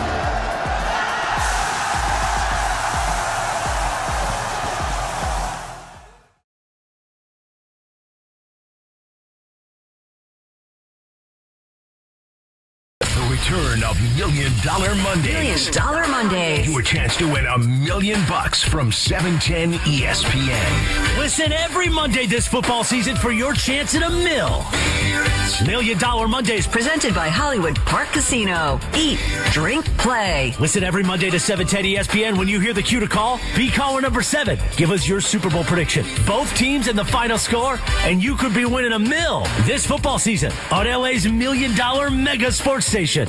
710 ESPN.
It's around 2:45 in the Southland. You know what we do each weekday at 2:45. What's up, fool?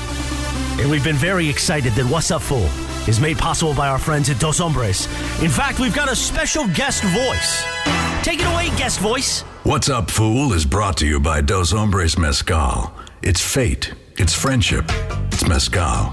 Dos Hombres. Look at that. How do I follow that? I don't. So I simply say, take it away, Corporate Greg. All right, producer Brian Cohn, what do you got? All right, so last night continued Miguel Cabrera's retirement tour around the MLB. Earlier this week, the Dodgers gave him a fake Hollywood star, kind of, commemorative of L.A. Right, really cool gift. Right. So the Oakland A's took it one step further. They gave him a bottle of wine that people found online listed at $89. Wait a minute. Bottle of wine. Didn't Cabrera get sober several years ago? Oh, that I don't know. I don't that know would that. be an even worse situation. Yeah, if I so. looked that up. I don't think he drinks. But in the end, they spent $90 on his retirement. Right. I spent more on that on Miraculous Morales. I did too. And I don't even like Morales. To me, this seems like they completely forgot, and it was like, oh crap, what do we have in the clubhouse? Well, it is very on brand for the A's, though. You Cheap. know, They're cheap. Yeah, that's hilarious. Yeah, see if I think I could be confusing Cabrera with somebody else, but I thought I read that Cabrera had a drinking problem earlier, so he just to get his career back on track, he stopped drinking. But I may be confusing him with somebody else. Yeah, I don't see that. No, Detroit Tigers Miguel Cabrera treated for alcoholism. Wow, it is a wrong. It is a terrible gift. That's even worse. I didn't know that part. If you have been treated for alcoholism and someone is giving you alcohol as a gift, that person is not your friend. Cheap alcohol Cheap too. bottle of wine. Oh, that is so Oakland A's. Yeah, that is very on brand for the A's. They got to hurry up and get out of Oakland before somebody just. That is awful. A side note: there is a video online. There's probably like 100 people in this whole stadium. Is that right? It's crazy. Like, so the salute to Miguel Cabrera. So 100 people showed up. You got a cheap bottle of wine. Do you guys know? Is it next year they're supposed to go to Vegas or the year after? Oh, so next year is one. You dead talk year about in a Oakland. lame duck year. Wow, Terrible. next year's going to be brutal. Terrible. What's up, fool? Yeah, well, sticking with that topic right there, the Tampa Bay Rays are giving out, or they're going to start a new stadium, build a new stadium. Yeah, I'm not sure why they're doing that. They have no fans now. Right, exactly. So my question is, if there's been a lot of talk the last couple of years about MLB expansion, and obviously Vegas is on the forefront. Is there any other cities that you think would be a great, baseball or destination town to have a baseball team? Yeah, I think for my money, Nashville should be in the running. I'm from Ohio. I actually think Columbus, Ohio is a good spot they've had a wildly successful minor league team. Charlotte. The team that breaks attendance records every year is in Louisville, but I don't know if they'd be good enough to have a major Probably league not franchise. big enough for a major league franchise. Yeah. But for me, Vegas is the next market that's going to get an NBA team. Yeah, correct. Or I mean maybe NBA too. Yeah, but they're definitely an MLB getting team. an MLB team. But if you were to pick another city, what would your other city be if they were to expand? I know there's been a movement in Portland to bring baseball there, but I don't know if that's... Portland would be possible, if that's big enough. Get more fans than the A's. Yeah, definitely more fans. I'm trying than to the think A's. of a city that has all the other sports but not baseball. New Orleans fits that description. Charlotte fits that description. Nashville has football and hockey, but no baseball. Yeah, those are all possibilities. Yeah.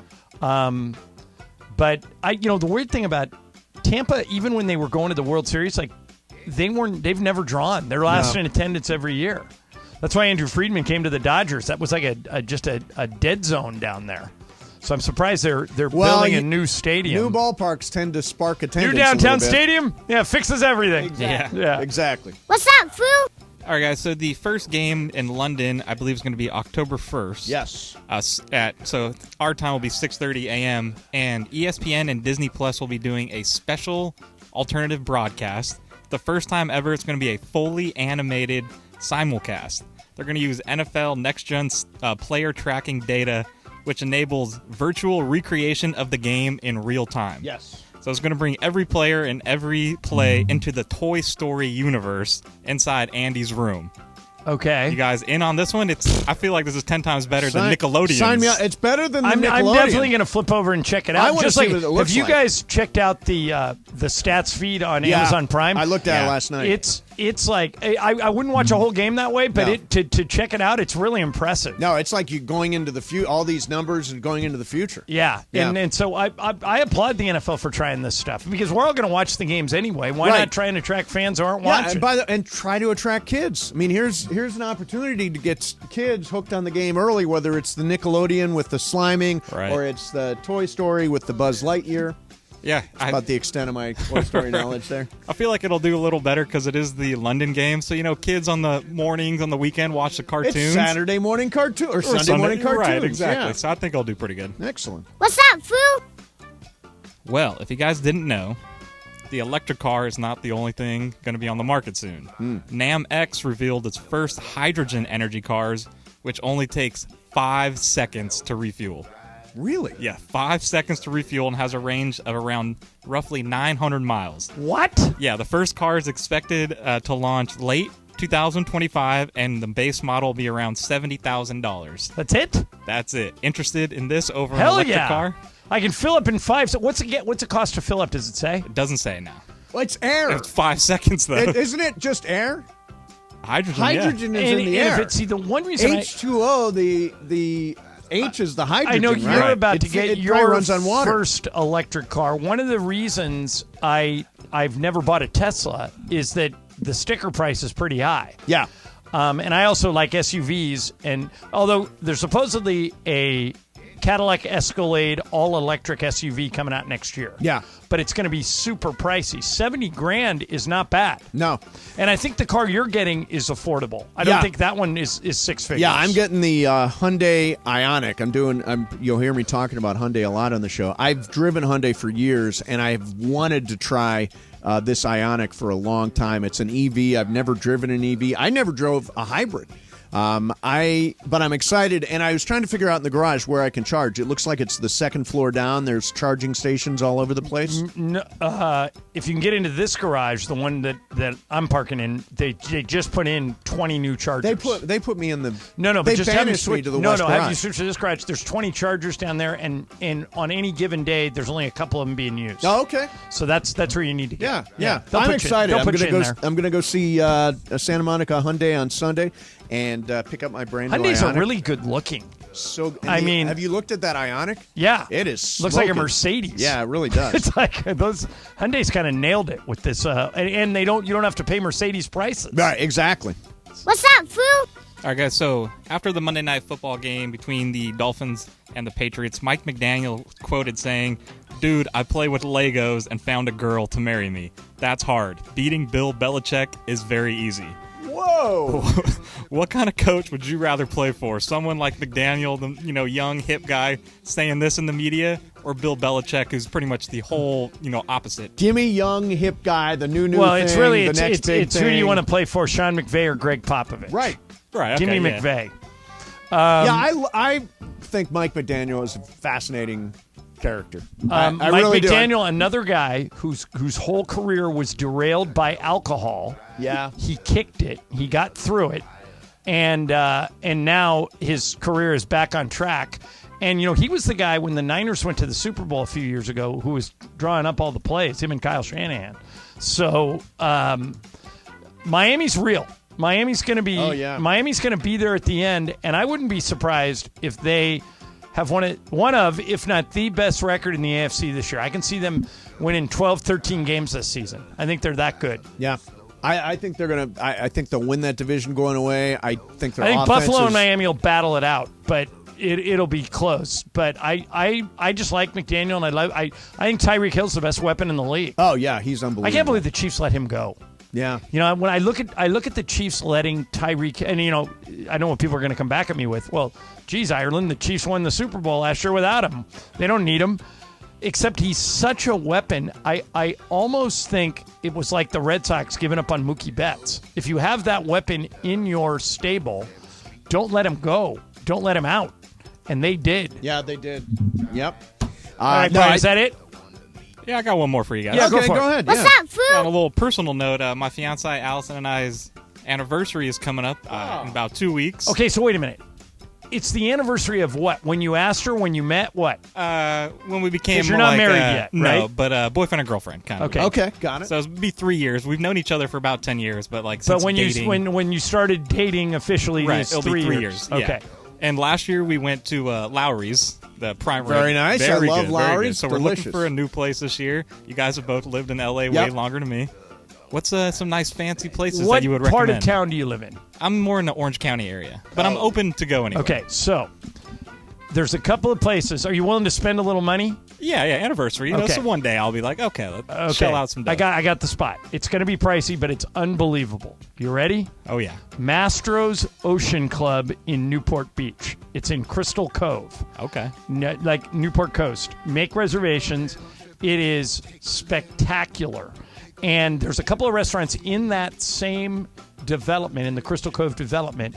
One is a high-end Mexican joint named Javier's. Okay. That is very good. You'll see a couple of the Real Housewives in there, Brian. Okay, nice. And then a new place owned by my guy McG, who I went to high school with, called A's Restaurant, A''S. So any of those three are good. The top dollar one is Masters Ocean Club, but A's and Javier's also excellent, and you can go walk on the beach after. Oh, very nice. Why not try this, boyfriend? Make her a delicious homemade meal. Okay, I mean, I do that most nights. Is that more romantic to make a meal? Like what, it is. Brian? What? I go to a lot of charity events, and a lot of times they're one of the things in the auction, and either the live auction or the auction where you walk around, is a chef will donate a night, and he'll come and cook at your house. That's fancy. And you right can there. invite a bunch of her friends over, and you can write it off because it's all for charity. So keep your eyes open for. I'll keep my eyes open for you, and I'll text you if I see one. Okay, I appreciate that. All right, thank you guys. By the way, restaurant-wise, I've been trying like crazy to get a reservation at Craig's because I've always wanted to try it, and I want to see famous people, and I heard that's where famous people go to dinner. So if anybody can help me get a table at Craig's, please DM me. I would like to. Have you been? No, I don't even know where it is. Craig's is in West Hollywood, I think, right? And it's it's where the Kardashians go. It's where the famous people go. They all go to Craig's. Is it replaced Nobu? Yeah, it seems like it. Yeah, Okay. it seems. In fact, the other night, Juan was really excited because there was a TMZ interview with Shayna from Vanderpump Rules. It's all happening. First of all, get the name right. Sheena. Oh, sorry, Sheena. Right, come on. But you were close. Her name is Sheena Shea. Sheena Shea, yeah. So she was at Craig's with a bunch of famous people. It's like, we should go to Craig's, but then I go and try to make a reservation. I can't get in. It's like when I couldn't get into Nobu, and some maitre d' DM'd me, and I was into Nobu. So Craig's is what I'm trying to get into. Bergman, have you been to Craig's? It's like where all the famous people go? No, I've never been there. All right, yeah, got to. How do I get in? You've got to. When I hear from a maitre d' at Craig's in my DMs, I will, after I eat there, I will get him to set you at the table. Why don't I go with you? We can have. I have a some date. Drinks. Oh, you want to have a two? What do they call that? A double date? Double date? Sure. All right. Couple of corrections. Oh, God. All right. The first one is on my apparently Lioness. I access Lioness through Amazon Prime, but it's a on Paramount Plus show. Yeah. A lot of people have corrected me on That's that. what I thought. And with the wine, the Miguel Cabrera wine story. Yeah. After further review, the bottle of overrated wine is not $90.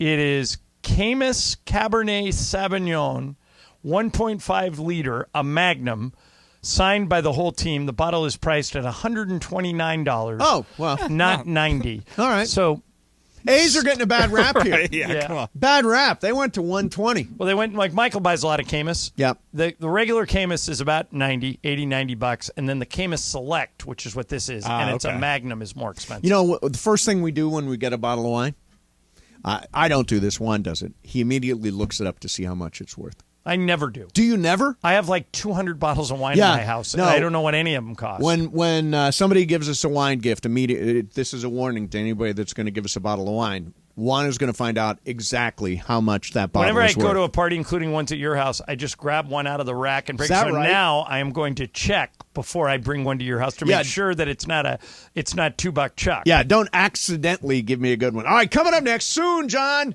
You may get a speeding ticket without ever getting pulled over. Have you heard about this? Oh, God, I can't wait to talk about this. This is an outrage. Gavin Newsom, don't do it. We'll do this coming up next. Mason and Ireland, 710 ESPN.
Zone, sports radio show in Los Angeles. The podcast, that is. Mason and Ireland, the #1 most downloaded sports podcast in Los Angeles. The #1 most downloaded sports podcast in Los Angeles, and we thank all of our podcast listeners for that. If you ever miss a moment, get your fill anytime. Just search Mason and Ireland wherever you get your podcast. So today, is there going to be bonus Mace? Is that what I'm hearing, Bergman? Oh, is it? Are you? Bonus Mace today? I don't know. Is it? Yeah, Lindsay asked me if I could hang around after the show. I'm going to... No, because of your technical difficulties. So who am I working with? Beto. Oh, Beto. All right. And also, Cappy will be on the Comrex. Briefly. Depending on how long it lasts. Yeah, briefly. Yeah. Okay, So- and you'll be here. No. Oh, you're leaving? Yeah, I'm leaving. So it'll be me and Beto for how long? Will be you and Beto and Cappy and Lindsay and Laura. I'm doing the whole afternoon show? I don't... Why she not? asked you. I'm going to go 4 Beto to can 7? Go, Beto... I'm already doing 1 to 4. You want me to go 4 to 7? You're not going 4 to 7. You're going 1 to 7. 1 to 7? If you can go 1 to 7, leave when you want. Beto can handle it. Beto is a professional. Beto But you're leaving. I'm leaving, correct. I'm going out of so town. you're leaving. It's Beto plus a Lindsay, sketchy Laura. Cappy. A sketchy Cappy. Plus Laura and Laura and Lindsay. Yeah. Okay. And I'll hang out for a while. When you decide to leave, the three of them can handle it because they're really good at their jobs. They're very good professionals. You're right. All right, so bonus Mace today. I'm going to hang around a little bit after the show. Mace. All right, so John, you and I took a lesson from you and recently got pulled over, was incredibly nice to the police officer. Did it work? And he let me out. There you go. Yeah. You've done that a couple of times, I think, if I'm not mistaken. So there's a brand new law that is at the governor's desk, already apparently passed the legislature, to put in speeding cameras along California freeways. Now, what this means is it's a little bit like taking the carpool lane, how they keep track of that and take your license and all that. So if you're speeding, one of these cameras can catch you. And they won't pull you over. You'll just get a ticket in the mail. So it's $50 for driving 11 to 15 miles an hour above the speed limit, $100 for driving 16 to 25 miles over, $200 for driving 26 miles per hour or more. So you get a ticket without ever getting pulled over. 2 words for this: excessive oversight. Let's put it this way. On most NFL plays, somebody's holding. Of course. Do they throw a flag every play? No. On most days, someone's speeding on the freeway. Every day. Really, we're going to do this to each other? I have no problem if I get pulled over dealing with the consequences. Right. But now you're going to use technology to trap me and take money out of my pocket? No. I've got a word. Unconstitutional. Excessive oversight. If Gavin Newsom wants to be president one day, and God knows he does. He sure does. He should not sign this. Yeah. This is going to alienate his constituents. Yeah. It is, I believe, just like red light cameras, a violation of the Fourth Amendment. I think it's going to be shot down in court as soon as somebody. It's a legal search and seizure. It's an illegal search. That's my view. Well, they're not searching. It's illegal. Well, they're searching something. your speed. They're searching your driver's license, and they're doing it automatically as opposed to doing it straight up. What I don't understand is because of the red light cameras are not allowed to do that in some places, right? You're not allowed to have the red light cameras. Correct. In some places still have them, but most of them are gone. Some places they're not enforced. Yeah, they're not enforced because it was like against the civil rights. There was a big lawsuit Yes. about it. Yeah. How is this better? How is this allowed? No, it shouldn't be. It shouldn't be. It This should is not be nonsense. allowed. Yeah, I don't know what we can do about it. Can Military going through the street next thing we know. I don't believe that necessarily means... Yeah, it's the same thing. No, speeding cameras does not lead to the military in the streets. I think it that's does. overreach on your part. A little bit. That's but sort of hyperbole, I think. No, I don't know about hyperbole. We is. just ran okay, I won't put it that way. I just talked about a show called The Continental that's premiering on Peacock. It's streaming now on Peacock. And it's from the world of John Wick, so it's like all that cool fight choreography and all that stuff. You're not a John Wick person anyway, are you? No, I would be. I just have never watched it. Okay. I got turned off to John Wick for a really stupid reason. The dog? Yeah. Yeah, see, I'm very much the same. I walked out of John Wick 1, then watched 2, 3, 4. Because it's not about the dog anymore. They don't kill the dog in 2, 3, and 4? No, there's no dog dead. And there's no dead dog in 2, 3, 4. If you want to avoid still dead dog, don't watch 1, but 2, 3, 4, no dead dog. But the dog's still dead. And as far as I know, the Continental, there are no dead dogs. Okay. So, but there's something worse, Bergman. What? Mel Gibson. That won't watch it. Yeah. There's zero chance that I'll watch So it. we were talking. You were out of the room, but we were talking about this earlier. That so you cannot separate the artist from the art.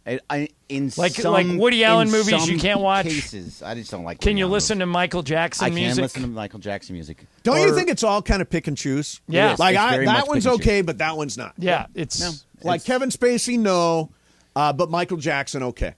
That's the way I look at it. For some reason, and this gets into a whole nother area, but I just don't think he has the brain for it. Michael Jackson. I just don't think. I think he's just a little child. Yeah. So you don't think he did all the things No. he was accused of doing? Yeah, No, maybe you're right. Yeah, I don't want to have that Hey, conversation. No, I know. I don't want to have that. Ryan, conversation. hit the breaking news sounder. Oh, no. What happened? Oh, it's good news. Oh, I think I know what's coming. The internet's back? No. Bill Nuss, who is one of our listeners, he's a P1, listens every day, Bill. created the TV show Pacific Blue Oh, about yeah. the bike cops I down on the remember that, beach. Yeah. Just texted me. Yep. I can get Mason into Craig's, but I don't have Mason's number. Thursday is the best night to go. Oh, Can I give him your number? Give him my number. Okay. Absolutely. All right, give Bill. him my number. I'm Where sending is it to you. Craig's? Craig's is in West Hollywood. Oh. It's where all the big stars go. It's, Great. It's like the new Ivy. Ivy used to be the place where I just want to eat at the cool place. Like I tried Nobu once. How'd you do? Awesome. Didn't see anybody famous. It was a delicious meal. It was ridiculously overpriced, but it was delicious, and I'm happy I did it once. Right. Craig's, I don't know how expensive it is. If it's super expensive, I'll only go one time. But it's the famous people that I'm going there for. Hey, Bergman. Yeah. Did you see that Kim Kardashian and Odell Beckham Jr. are dating? Okay. All right. No, You didn't no. hear I did not know that. Okay. No. So that broke early in the week. Today. They split. No. Odell Beckham Out. on the injury list. Are those two things related? Yes. Of course. The Kardashian curse is real. How long have I said this, and you never listen? You never listen. It is exactly what's happening. Yeah. It's I'm in. true. Yeah. It's true. And I don't think it's necessarily just Kardashian. I mean, I remember what Rihanna did to Matt Kemp's career. Yeah. Oh, Matt Kemp destroyed. was never the same after that. Never the same. Well, not since Ryan Braun stole it from him. Yeah, while Ryan he Braun was did juicing. still with the fake pee. Yeah.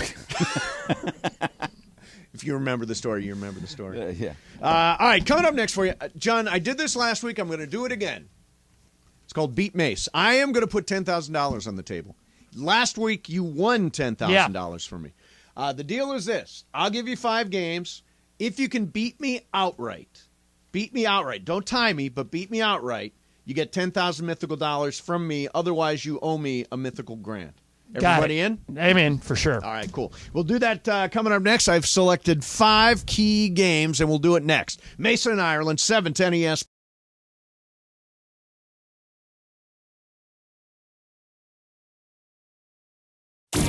Two teams that know each other very well. In the greatest MLS Cup I have ever seen and may ever see. They battled it out in the MLS Cup final for the ages. Gareth Bale has tied it up! History was made, but only one came out victorious. And the black and gold can dance all night in the city of champions. LAFC, Philadelphia Union, run it back once again tomorrow. Pre-game starts at 4 p.m. on 710 ESPN and the ESPN LA app.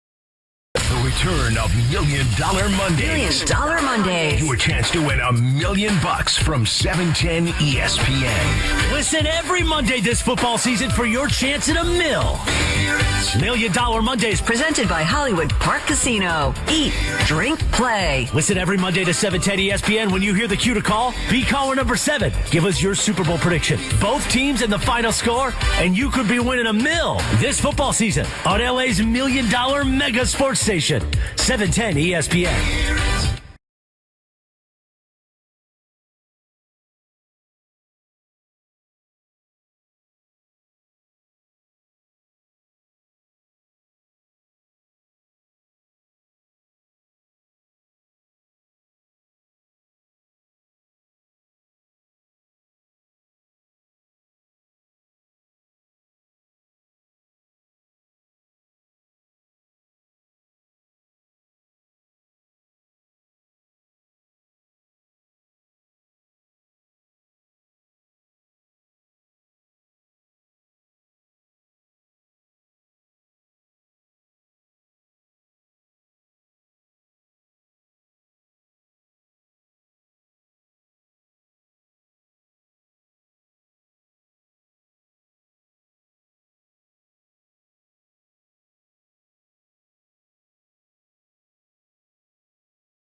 My mom and not stepdad Leo, you know what their dessert food item is right now?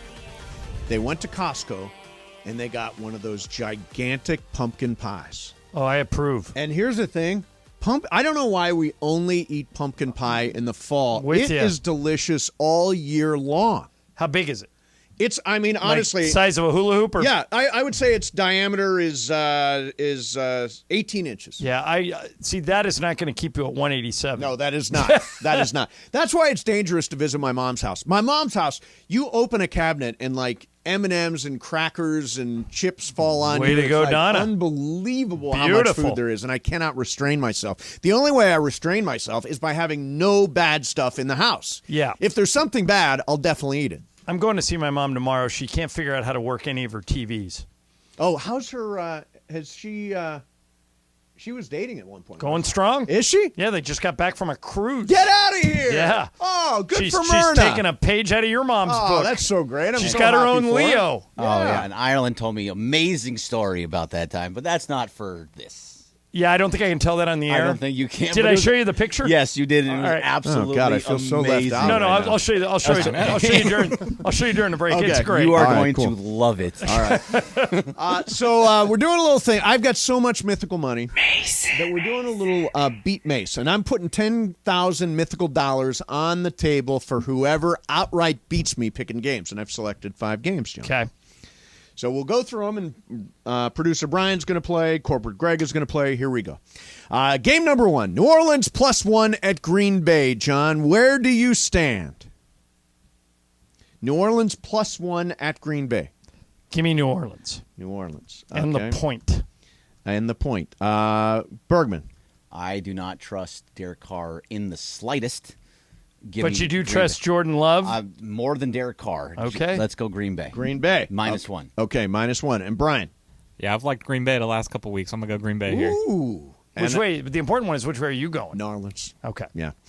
Number 2, Chargers -1 at Minnesota. I will tell you right up front that I am not picking the San Diego Superchargers. I'm taking Minnesota to beat the Chargers. It is Chargers +1. Brian, I'm riding with Justin Herbert. Let's I'm go. taking the Chargers. This is where I deviate from Mace. How about you? Yeah, I'm going Chargers. I can't pick against the Chargers wearing a Herbert jersey. Come on, now. that's true. Bergman, what do you want? Chargers, Vikings. 0-3 for the Chargers. I knew you were going to go that way. There's a promo running about how much you hate the Chargers, I keep hearing. Right. And the answer is very, very much. Exactly. All right. This is an interesting game. Atlanta, they've been very good, +3 at Detroit. Atlanta +3 at Detroit. I'm going Detroit minus the 3. Ireland? Atlanta at Detroit. Only reason I'm off of Detroit, but the only reason I'm not taking Atlanta is Bijan Robinson might not play. Oh, is that right? He's listed as doubtful, Well, so give me the Lions. Let me give you a heads up. If Bijan Robinson doesn't play and you have Tyler Algier on your roster, he will go nuts. He will fill that role really well. Yeah. All right, so Ireland's on Detroit. Bergman. Do we go with – yes. I'm going to go with the Lions, too. Detroit. Okay, Yes. Everybody's on Detroit. Yeah, Brian, so are far. you Detroit? Yeah, Okay. Lions. Wow, unanimous. Okay. New England. Oh, this is a really tough game to pick. New England -2.5 at the Jets. New England -2.5 at the. I picked it because it's just such a random, difficult game to call. I'm taking the Jets. Jets +2.5. Give me the Patriots. John's going Pats. Right. Bergman. I'm with John on this. Going It's Pats. Pats, because that Jets team is going to be a dumpster I'm telling fire you, from the rest of the way. Zach is going to have a big day. Zach, no, he doesn't have big days. Yeah, big day no, for no Zach. big days. Big day. Yeah, I'm rolling Zach Wilson here. With the Jets. Oh, he's going Jets. All right. Wow. Excellent. Excellent. So 2 on the Jets, 2 on the Pats. And the last one, of course, we've got to include the Raiders.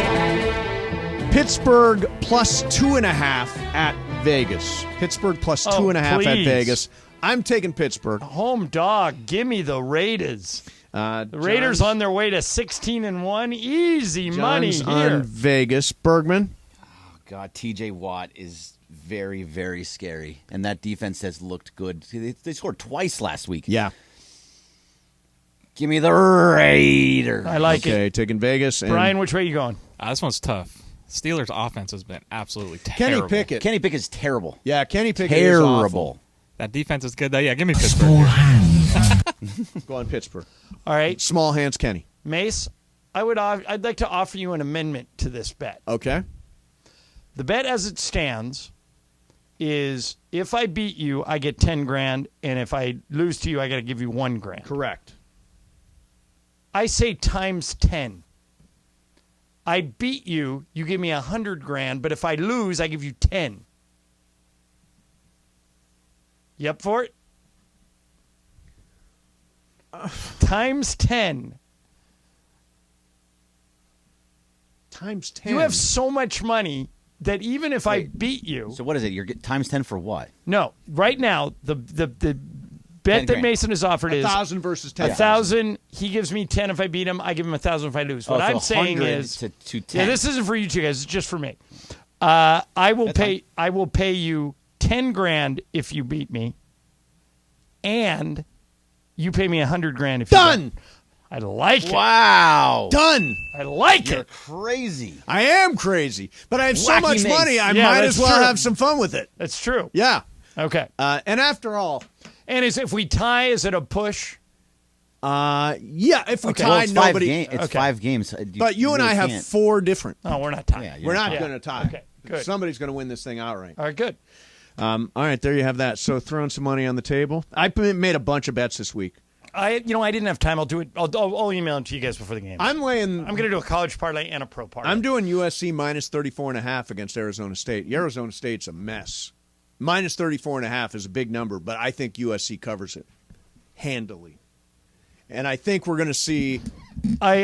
I would bet that game, but I'm afraid Lincoln Riley might suspend me from watching it. Very well could. Because I've said something less than kind about him this week. Yeah, so, we've actually gone pretty hard on Lincoln this week. Don't ever say. But he's probably going to take it out on Arizona State. Yes, he is. Yes, he is. I can't wait to read Luca Evans' account. And Her Royal Highness President Ms. Carol Folt will be in attendance as well.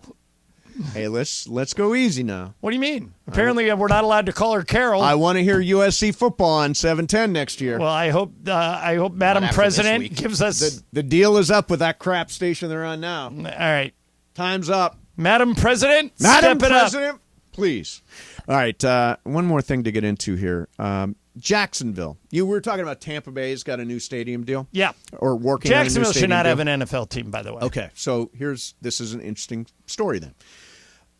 There is a brand new deal that has been put on the table in Florida, in Jacksonville, whereby the city puts in $1 billion and private businesses, private enterprises put in another $1 billion, and they create sort of this state-of-the-art stadium, like what everybody's doing, stadium and restaurants and movie theaters and living space, all that stuff. So the University of North Florida conducted a poll of the people in Jacksonville. What percentage of the people in Jacksonville do you think would vote for this $1 billion brand partnership, all that kind of stuff? People very rarely vote to spend more money on things, so I'll say 22%. John, it is 6%. Yeah. Only 6% of people say they'll do it. Yeah. And I agree with them, by the way. I don't think Why are we subsidizing billionaires? These are unbelievably rich people. Shad Why Khan are we giving has them so free much stuff? money. Yeah. Although, did you hear? Shad Khan apparently very quietly, he's the owner of the Jacksonville Jaguars, very quietly is exploring the concept of moving the Jacksonville Jaguars to London. Yeah, I've heard that. I hope he doesn't do it, because I think it's taxing to the teams that have to go over there and play them. Yeah, like you went with the Rams to London one year. It's just a haul. It is a haul. From the West Coast? And when the Rams were playing at the Coliseum, they agreed to play an international game once a year, so they went every year. Right. And I don't think it helped. You notice Jacksonville goes every year. Yeah, because he's trying to get that market. He wants to get that market locked up, yeah. Yeah. But it's interesting. So, yeah, very little support. And, do it the way Stan Kroenke did. Do it the way Steve Ballmer did. You just build your own thing, man. That's what you got to do, Shad Khan. You don't ask for $1 billion from the taxpayers. Right. People don't want that. All right, coming up next for you, John, let's do this. Is it acceptable behavior to boo a college quarterback? A college quarterback. It's a good question. We'll do that coming up next. Mason and Ireland, 710 ESPN.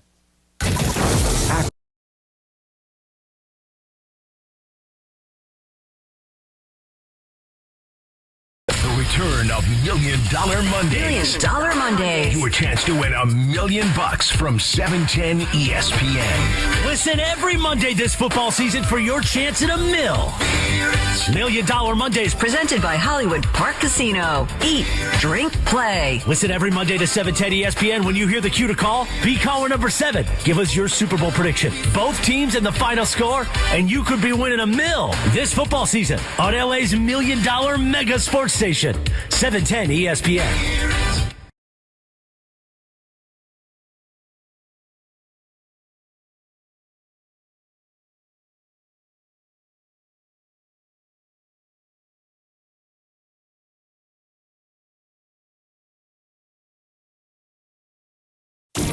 Two teams that know each other very well. In the greatest MLS Cup I have ever seen and may ever see. They battled it out in the MLS Cup Final for the ages. Gareth Bale has tied it up! History was made, but only one came out victorious. And the black and gold can dance all night in the city of champions. LAFC, Philadelphia Union, run it back once again. Tomorrow, pregame starts at 4 p.m. on 710 ESPN and the ESPN LA app.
Sports Radio, we're here each weekday, 1 to 4 p.m. for your afternoon.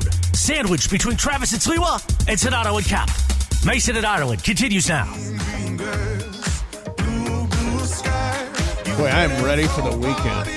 Yeah. Well, you're going 1 to 7, so you got a few. Got that old 1 to 7 shift going.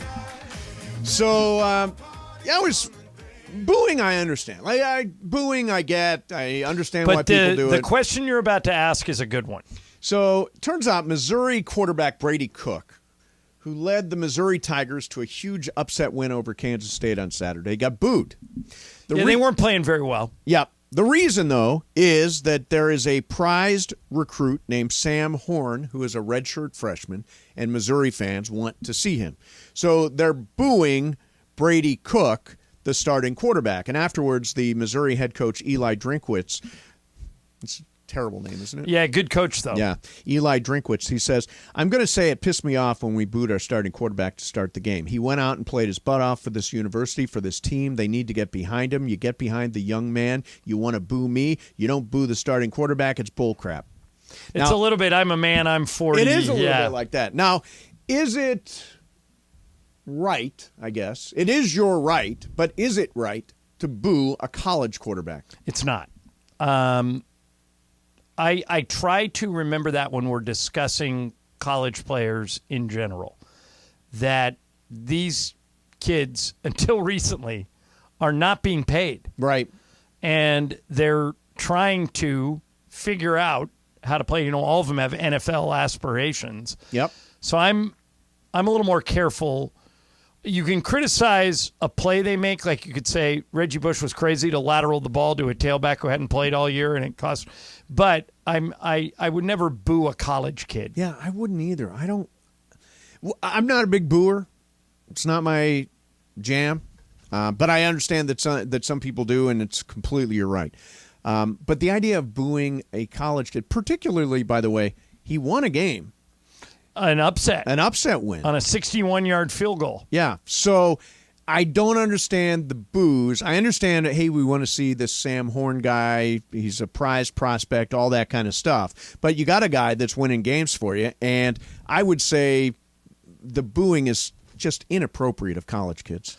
By the way, odds to win the Heisman updated today. Who do you think's the odds-on favorite to win the Heisman? Well, it's either Caleb or Shedeur Sanders. I'm not sure which. Shedeur Sanders is 5th. Oh, really? Yeah. Is it Caleb? It is. Yeah. You know who's second? I bet you get this. How about Michael Penix? Correct. Yeah. Yeah, isn't that weird? Yeah. And third is Quinn Ewers from Texas. Yeah. Who's had a good start. And, what'll be interesting watching that is Texas is ranked 3rd in the country. Ewers is playing really well. Yep. And Arch Manning is sitting there, and Sark has got to be worried he's going to the transfer portal. Oh, yeah. Yeah, sitting 1 year is fine. Yeah. Sitting 2 years, like Eli and Peyton both played as freshmen. Yes. And if I remember correctly, Peyton split time with another quarterback at Tennessee who very famous name. Do you remember who it was? Split time at Tennessee. At quarterback when he was a freshman. He started sophomore, junior, senior. But his freshman year, I think I have this right. I don't know. Todd Helton. Really? Who went on to be an all-star for the Rockies a bunch of times. Yeah. Yeah. Was the quarterback in Tennessee when Peyton got there. Wow. But Peyton was Peyton. Yeah, Peyton and was so Peyton. they split time. They played UCLA Peyton's freshman I've year. heard the story. That's absolutely true. And played behind him. And they're still friends. Yeah. Helton and Peyton are still friends. Yeah. I love the idea of that chip in the brain thing, that Neuralink that Elon Musk has invented. You're crazy. By the way, watch the movie The Kingsman. I've seen The Kingsman. Do you remember what happened? happened? I've seen Kingsman 2 even. Oh, okay. That movie was Kingsman 2 was a little bit of a reach. It was. Although I love Julianne Moore. Yeah. So I will not say anything bad about her ever. In the original Kingsman, yep, where my guy Sam Jackson was the villain. Sure. The way he controlled the world, Put a chip in everyone's head. Chip in everybody's head. And they all Everybody's head died. exploded. Yeah, that's what's going to happen to you. If I don't you put a believe chip that is what's going to happen. I think you're going to put a making- chip in your head, and Sam No. Jackson's going to blow it up. You think everything is a movie, and of course it's not. But What? How can that be? Believe it or not, Bergman, don't you think if Mason puts a chip in his head, Sam Jackson's going to explode his head like he did in The Kingsman? It's anybody that gets a chip in their head is going to die at some point. No, the Quickly, concept quickly, is, though, very, very having fast. the internet in your head, I think, would be unbelievable. That I could you're a just dummy. search I could think, and I would know that Todd Helton was the backup quarterback for Peyton Manning That's what at you Tennessee. have me for. You don't need to know that stuff. I would think, and unlike Al Michaels last night, I would have known which Diggs had torn his ACL. Don't fall into that trap. Yeah. Nobody's allowed to rip Al Michaels on this show. So All right? no You're- ripping Al you're- Michaels. You're no Al kinda Michaels. slow. Oh, I'm not. I never said I was. Well, but you're ripping him. No. Okay, so course I not. want to put this in there because this is. I've decided to back away from this concept. Okay. And From here's putting why. a chip in your head? Yeah. Okay. Because About time. they're ready to start human trials. Okay. Okay, but they've done this with 23 monkeys, and 15 of them have died. You know, you and I tell him, Bergman, and he doesn't believe it. 15 monkeys drop dead, and all of a sudden he's off the idea. You'll it? listen to monkeys before you'll listen to us? We're smarter than monkeys. I'll listen. Kind of. I'll listen to most days. Most days we're smarter than monkeys. I'll listen to the results of an Greg experiment. and I together are smarter than a monkey. Yeah. Maybe not individually. Well, actually, if you put Brian, Ireland, and me together, Then we're smarter there than we a go. monkey. Yeah. I You might have tell had ya. Cody Yeah. too. Cody? So I'm out on this. If you can't, if you're killing. By the way, you shouldn't be killing monkeys no matter what, right? I mean, that's just a terrible thing. What but you would animal have testing rather shouldn't have him happen. put in a chip in 23 humans? Well, no. How do you think we learn stuff? So here's the truth of the chip. The truth of the chip, it's for people who are not able to walk, people who have paralysis, that kind of thing. The idea is this chip is actually going to spur those muscles that don't work to actually work and help the nervous system. I just like the chip as the internet in my head. Yeah. But we're not there yet. I need to see at least half the monkeys survive for me to go ahead with the chip. Yeah, somebody, right when you were reading that story, somebody wrote, Elon has a really good track record of implanting microchips in monkeys. They're all dead. Excellent work. Oh, Excellent work, Elon. Let me see. There's one more thing I wanted to get to, and that is, you sent the story today. The Krispy Kreme driver. Okay, yeah, read this story, and then I have a question for you. Okay. So, a Mamba black bear. Oh, shoot. I don't subscribe to the Washington Post. I can't Okay, read the no, story. I can tell you the story. Okay. So, a Krispy Kreme driver was delivering donuts, and he left the truck door open. Yes. And a bear and two of her cubs found the truck and ate all the donuts. So my question is, Bergman, now that you're in management, if I was in management before. yeah, but no one listened to you. Still don't. And I come back and I say, Greg, that Comrex you bought for me, that expensive piece of equipment, I left the door open in my car, and a Somebody bear stole the Comrex. It's your fault. That's my question. Do I get reprimanded, or are those circumstances beyond my control? You get reprimanded because you left the door open to your car with the Comrex Just inside of it. unlocked. I think the bear actually opened the door. It's still your fault that you left the door unlocked. So you would reprimand the Krispy Kreme driver. I would over reprimand- 200 donuts. Over 200 donuts. And including donut holes. Oh, the donut holes. Oh, they're the more expensive of the two. So, yes, I would reprimand make him pay for it. It's out of his paycheck. Brian, It's out his of fault. his paycheck. Yes, God, it's you're his a fault. tyrant. Oh, no. Brian, It's his fault. I would argue these are circumstances beyond the driver's control. How about you? Right, freak accident. Like, how often is the bear? That's probably never going to happen on this guy's Why job was he again. in this position to have a bear And take his by, stuff? by the way, this employee would get reprimanded because a bear stole the Comrex out of his car. Yeah. Are It's we allowed to expensive piece of plastic. reprimand you when the Comrex doesn't work a damn bit? It's not being stolen by a bear. yourself reprimanded. All this stuff is not being stolen by Yeah, a bear. none of your It's being stupid- attacked by Russians. None of your stupid equipment works. Yeah. Oh, there it is. Russians. Yeah. All right. Now, by the way, today is Greg's game. Uh-huh. Kind of. You realize if I win today, I'm tying Mason. No. Oh, wait a minute. No, you're not. He has 3, right? I have 4. He has 4. I have 3. You're tying me. And then Mason has That's 4. close enough because everything's next week is for 2. You guys, Mason 4, Bergman 3. I've had a bad month. You guys do not want to let me win today because it puts me in the hen house. Yeah, the score is Mason 4, Bergman 3, producer game. Brian 2, Ireland 2, listener Pedro 1, Shadano 1, Tyler 1, and Kaplan 1. Who's going to play today? Is from the Beto here afternoon yet? Beto's here. I can ask him if he wants to play. He usually will doesn't. never come in and play. But why if does not, he not play? Laurel will play, or someone will play. right, Cappy's on the Comrex. We can test the Let's Comrex test the out. Comrex. Oh, yeah, because that'll tell Mason whether or not he has to hang around after the show. Exactly. All right, Game of Games coming up next. Mason and Ireland, 710 ESPN. Hey, if you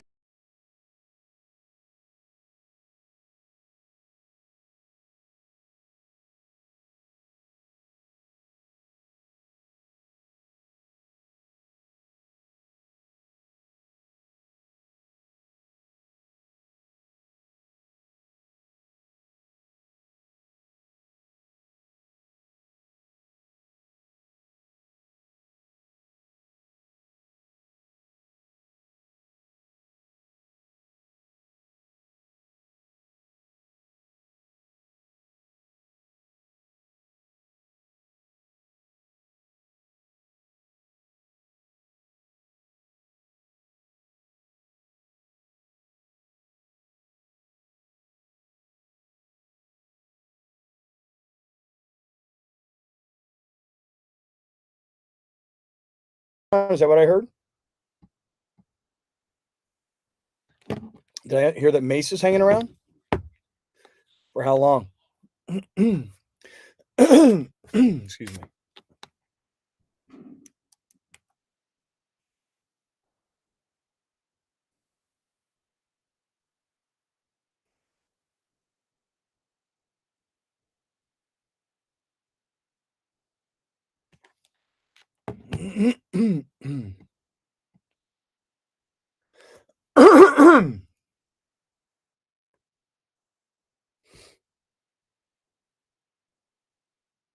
Yo, yo, yo.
Game of Games presented by CallJacob.com. Call Jacob. Everyone loves a fighter, but in this town, winning matters, especially after an accident. So remember, anyone can fight, but CallJacob.com is here for you when you need a big win. After an accident, go to CallJacob.com or call 844-24-JACOB. That's 844-24-JACOB. We got the jingle. Call Jacob. Thank you. Game of Games time. Take it away, Mace. All right, here we go. It is Game of Games time, and I think we are joined by Cappy live from Pittsburgh. Cappy. Pittsburgh. Well, Yins are going to come down over to the town. You Yinzers. You sound good now, Cap. Let's hope it holds up. Yeah. Do I see Brian Cohn today? Is this kid really wearing a Justin Herbolt jersey? Yeah. Oh, yeah, baby. Herbolt? He's a Chargers fan. Oh, yeah. Herbolt is what you call him? Herbolt, yeah. Herbolt. I kind of like that, actually. Why would you like that? Bolt up, her bolt. All right, it's Bergman's game today. Bergman, what do you got? All right, it is the color game. Okay. So, Blue. Yellow. No, not yet. Okay. You don't go Okay. now. All But right. it is going to be named. Cap. It is Cap, gonna- what is it? Black. There you go. Not one of the options. All right. All right, so it's going to be name as your buzzer, but I'm going to name you 4 different shades of a color family. You have to tell me what the primary color what is? the primary color is. Okay. Do you want to know the primary colors that it could possibly be? Red, orange, yellow, green, blue, violet, pink, or brown. Okay. Oh, my. So, That's so tough. So I'm going to give you, there's 4. Okay. It gets easy as going. Okay. So, all right, here's number 1. Tuscany, Ireland. Brown. Brown. No. Mason. Red. No. Cap. Brian. Violet. No. There wasn't one of the. Oh, yeah, it was. Yeah, it wasn't enough. All right, Cap, you guessed. Red. No. No, that was Mason the same gets guess I red, had, you Cap. dope. You all got it wrong. Wait, you said it's- red, Mace? Yeah, I said red. Yeah. Oh. You didn't even let me keep going, but it was yellow, so you're all wrong. Wait, Can I just say Tuscany one is thing? Yellow? Yes. You know what I really need? You said all the different colors you gave us. Those are the choices for the whole game, right? For the whole game, yeah. Give me those colors again. All right, red. Yeah, that's a fair point. All right, you want to write it down? Go ahead. Yeah. Red, orange, yellow, green, blue, violet, pink, brown. Okay, that makes things easier for me. Okay, there you go. All right, let's go with number 2. Are you ready for number 2? Wait a minute. How many total primary colors should you read? I read 1, 2, 3, 4, 1, 5, 2, 6, 7, 3, 8. 4, 5, 6, 7, 8. All right, which ones am I missing? Red, blue, yellow, pink, violet, orange. Green. Green. Brown. Brown. Okay, got it. All right, we ready? Yep, ready. All right, number 2. Umber. Mason. Red. No. Cap. Cap. Violet. No. Brian. Orange. No. Keep going. You want to hear the rest of them? Keep going. We're all quick you have triggers on these umber, color things. Yeah. sepia, shadow, syrup. Ireland. Brown. Brown is It the is right brown, answer. yeah. If you would listen a little bit longer, when it gets to the that's end, it gets easier. That's the rub. yeah. All right, Right. 1-0. Can I just say one thing though? Yes. Oh yes. Are you gonna say one thing Wait a minute. after every This question? is the second Yes. time you've said I have one thing. Okay. The first time I needed to write down all the colors, right? Yes. Now what? I've had to rewrite them because I can't read my handwriting. Okay. All right, so that's your fault then. All right, so number 3. Yeah. Laurel, peridot, inchworm, jade. Mason. Mason. Green. Green is the right Right. answer. Yeah. So I see Waiting you to the waited this end. time to Yeah. go off the very first Waiting one. helps. All right. Mason 1, Ireland 1. All right, number 4. Cerise, amaranth, punch, Cap. Pink. Pink is the right answer. There you go, Cap. All right, Cap, you're on the board. Okay. All right, let's go with this one. Imperial, vermilion, crimson, Mason. Mason. Red. Red is the right answer. Mason's got the lead. All right. Let's do Madder Lake, Persian, Carmine, Sangria. Cap. Orange. No. Ireland. Ireland. Red. Yes, Ireland is the right one. That is red. All right, Mason 2, Ireland 2, Cap 1. All right. Cornflower. Mason. Yellow. No. Azure. Pigeon. Oh crap! I know this now. Yale. Ireland. Cap. Blue. Blue is the Yeah, right blue answer. is the right Caps. answer. Brian, you live. You were here. Oh, yeah. It's tough. 2-2-2. Brian wearing a Charger jersey. Brian colorblind. Colorblind. All right. Keep going. Okra. Clay. Wait, Cap jumped in. Green. No. Clay. Rust. Mason. Ireland. Mason. Brown. No. Ireland. You were next. Yeah, can I hear more? No, you had to- jumped you in had on to Okay, Rust. what was the last one you said, Greg? Rust. Rust. I'm going to go orange. Orange is the right answer. Ireland has the lead. I love how you're looking at your writing and you're trying to decide. Well, I would have gone brown like you. Yeah, it sounded brown to me. All right, I would never Ireland have been able to 3, do this. Mason and Cap 2. How many are left? We can go as long as you want. Okay, right. let's go for I a have long like time 8 till more. I win. Or until the Russians get me. Yeah, exactly. Minimania. All right, so Byzantine, Helio, Thistle. Plum. Mason. Ireland was first. Oh, violet. Violet is the right answer. Okay. John has 4. Flaxen. Medallion. Trombone. Mustard. Mason. Mason was first. Yellow. Yellow is the right answer. Yellow. How did I not Yellow. get that off a trombone? What an idiot. Tawny. Van Dyke. Cap. Blue. No. Russet.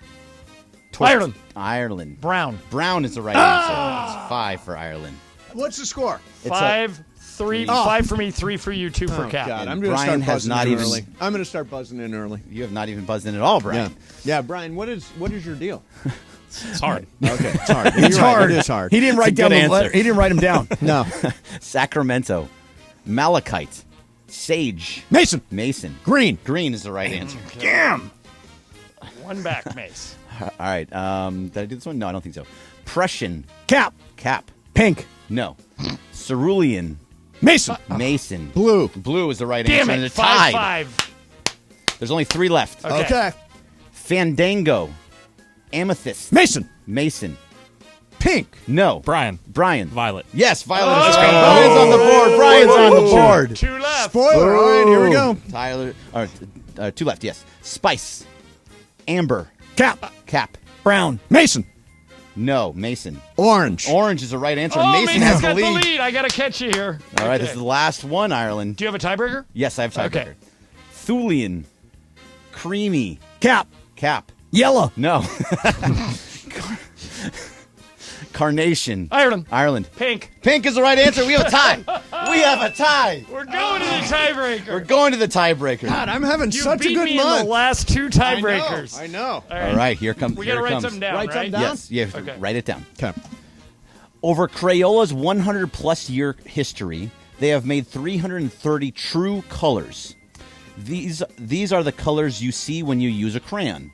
Over their history, how many different names have they used for the colors of their crayons? And it's without going over. Without going over. Without How going many over. different names? Yes. How many different names have they used for the colors of their crayons? Okay. All right. Do you have it written down, Ireland? All right, what'd you write down? 512. I wrote 122. And the winner, for the 3rd time in a row, in a tiebreaker, Yes! Steve Mason. It's 746. Whoa! This is awesome. You have a commanding lead now. I am on a roll. Are You have kidding 5 me? to my This 3. could be- Let's go. This could be, and it's my game Monday. Oh, Monday we got to play early because we have the Ram game. Oh, that's right. So And Monday, are we also- gonna It's play worth at 2 and 3 it's your o'clock? At 3 game. o'clock. At 3 o'clock, we'll play. And also, you bet 10,000 mythical dollars on yourself Thank you. to win this month. Wow. Thank you. Could this be it? The first month ever in the history of 4 years of Game of Games, Mason has never won a month outright. Yep. He's only tied. This is a first. And the crazy part, Cappy is still here, and he has not had any Cappy, problems. you sound good today. Yeah, so far so good. Mason, what that means? Huh? You're out of here at 4:10. Yeah, no. I'm going to hang out a little bit if you are I having gotta- problems, but if you're not, I'll take off and have my weekend. Mace, unbelievably generous and incredibly professional that on a Friday you would give us this amount of added time. And by the way, looking exceptionally sharp today in that Sunday swagger many pink. people have commented that they like your shirt. By the way, how about this, Greg? This is so perfect. So, Noe tweeted during that game. Yep. Momo has some competition for worst game of games. Yeah, it was horrible. This game is horrible. Next So one, bad. The Unit. Bergman's games are the worst. I Oh, just now, come on. can't. Go Raiders. Okay. Okay. So Then, no, but here's the best part. I'm going to throw someone under the No, bus no. because I feel like doing it. I'm No, sorry. don't say anything. Okay. Here's the best part. At the exact same time those 2 tweets rolled in, I swear to God this is true. Yep. Ramona texts me, "This game is so good." By the way, It's got to be her idea. Oh, that is so funny. literally, that is awesome. Justin Craig is texting me the answers of this game. No, is he really? Yes, he is. Pepe is answering me with the colors of the game at the exact same time. Wow. So maybe I have Momo's 2 right. Maybe the game was a hit. Oh, I didn't so mind that game. How did you rate the game? On a scale of 1 to 10? Yeah. I'd give it like an 8. I Yeah. thought it was good. You want to know the worst game? What's The the- worst game of the week? I'll tell you the worst game of the week. was when Brian did the LAFC trivia. Yeah, that's all right. Horrible. That was relevant. There was a game afterwards. Horrendous game of games. So who are you going to throw under the bus, Bergman? No, I'm not going to do it anymore. You're not. But I did not write that game. But and can I just say? well, that's the thing. I liked it. So who did? No, Lindsay. No, wrote it. we don't have to say. No, it's you fine. said it was Lindsay. I Lindsay liked did. that game. It's a good game. It doesn't matter what good game, those two damn people it. said. It was a good game. So here's the thing. I liked the game. I did too. I thought it was a cool game. Look, all these games are so hard to write. And when Lindsay I wrote was it. That was a listening to the great game, I was thinking, this is too good a game for Bergman to have written. Look, and you were so into it. you were and right. you were so into it. No, I'm on the record. I liked it. Yeah, Cappy was so into it. I thought that game was good. Brian was so into it. That he guessed once. But it's so funny that two different people wrote in how much they hated the game, and at the exact same time, Momo goes, "This game is so good." She went on to say, literally should go to the Game of Games Hall of Fame. Wow. Wow. And by the way, all I see from Pepe is brown, green, red, green, great game, yellow, red. Yeah. Oh! No, It Laura wasn't my didn't game. like it. Oh, she got aggressive. Okay, yeah, it did not suck. She That was a gave you great one of game. these. Your game All right, sucked. You start writing games. Yeah, Laura. You write a game. Let's next see week. what you got. It's my game next Friday. You write it. Yeah. Excellent. Okay. Okay. We'll look forward to that. Didn't sound like a request. Kind of sounded like the boss laying down the law. I just said you write it. Could be. You write are that writing. game. Marcus Cap, McNabb. Are you in great game. Are you in Pittsburgh for a game that's being played tomorrow? I am. Okay. 2 games. You guys will love this. Back-to-back games. Okay. Beto will definitely love this. 1 o'clock tomorrow afternoon, my son's college football team plays. Nice. Which is what school? It is West Liberty University. In Wheeling, West Virginia, right? Wheeling, West Virginia. Yeah. And after that game is over, I'm going to take the hour drive back to Pittsburgh to go see my Pitt Panthers play because one of my college teammates is being inducted into the Pitt Hall of Fame. Oh, that's cool. Yeah. Which one? His name is Reuben Brown. Okay. 9-time Pro Bowler, big time. Oh, is that right? Yeah, he was on the Bills. Okay. Yeah. Good to know. I'll tell you what. I want to throw Him and something. Marcellus Wiley, pretty good friends. Want to throw you something once we get to the super stage. ESPN AM 710 Los Angeles. KRDC AM 1110 Pasadena, Los Angeles. K256CX 99.1 FM Pasadena, Los Angeles. It's the greatest segment in LA sports radio history. Oh my God. When the shows come together for magic on the radio. It will only grow stronger. Super Crosstalk. Are we ready for Sedano and Cap to join Mason and Ireland? Super Crosstalk begins. Super Crosstalk. Presented by Coors Light. Coors Light. Made to chill. It's time for Super Crosstalk. Excellent. So Cappy's here. Beto Duran is here. The great Beto Duran. So I have got Day of Days planned. Not Game of Games, Day of Days. Day of Days. What's that mean? On October the 7th. Okay. It's a total different plan than I was texting you Yeah, this morning. different month, too. That's true. So October the 7th. Look at your calendar, Cappy. Tell me what you got Saturday, October 7th. Don't invite him. Oh, he'd be good. No. We're not going to go where I said we were Oh, going to no? go. No, we're going to go to a different place. But we're going to go to 2 different places. Oh, there's no chance he survives. So, Cappy, what's your day like on the 7th? So on October 7th, just give me 1 second here. Okay. I'm looking at my calendar. Yep. And on October the 7th, Mace, I will be at the Boise State-San Jose State game. That's tonight. No, I don't think so. No? No, Boise State-San Jose State, October 7th. Tonight, Boise State-San Diego State. Oh, San Diego State. Yeah. Why are you going to that game? That is Dad's weekend at Boise State, and this is my daughter's senior year. Oh, that's nice. And so I will be in the house in Good for Boise you. should anybody need me. So we're planning this day, and anybody can join this game. Let me hear. Okay. We're going to I may cancel my trip to Boise. No, you're not. start the day by skydiving in Camarillo. Okay. Then go to Dodgers NLDS game number 1. Full day skydiving and playoff baseball. That's a great day. Because I told you I'm all in for the skydiving. I want to do it again. You can't do it on the 7th? I'm in Phoenix that day. Oh, damn. Fight? Yeah. You got to fight? Yep. Cappy, would you have been in on this or no? You won't do the skydiving. He won't do the part. skydiving. Yeah, I don't think I'm into the skydiving. You're kind of soft. It's a long day, too, when you go skydiving, Mace. I know. How many times are you going to skydive in one day, Mace?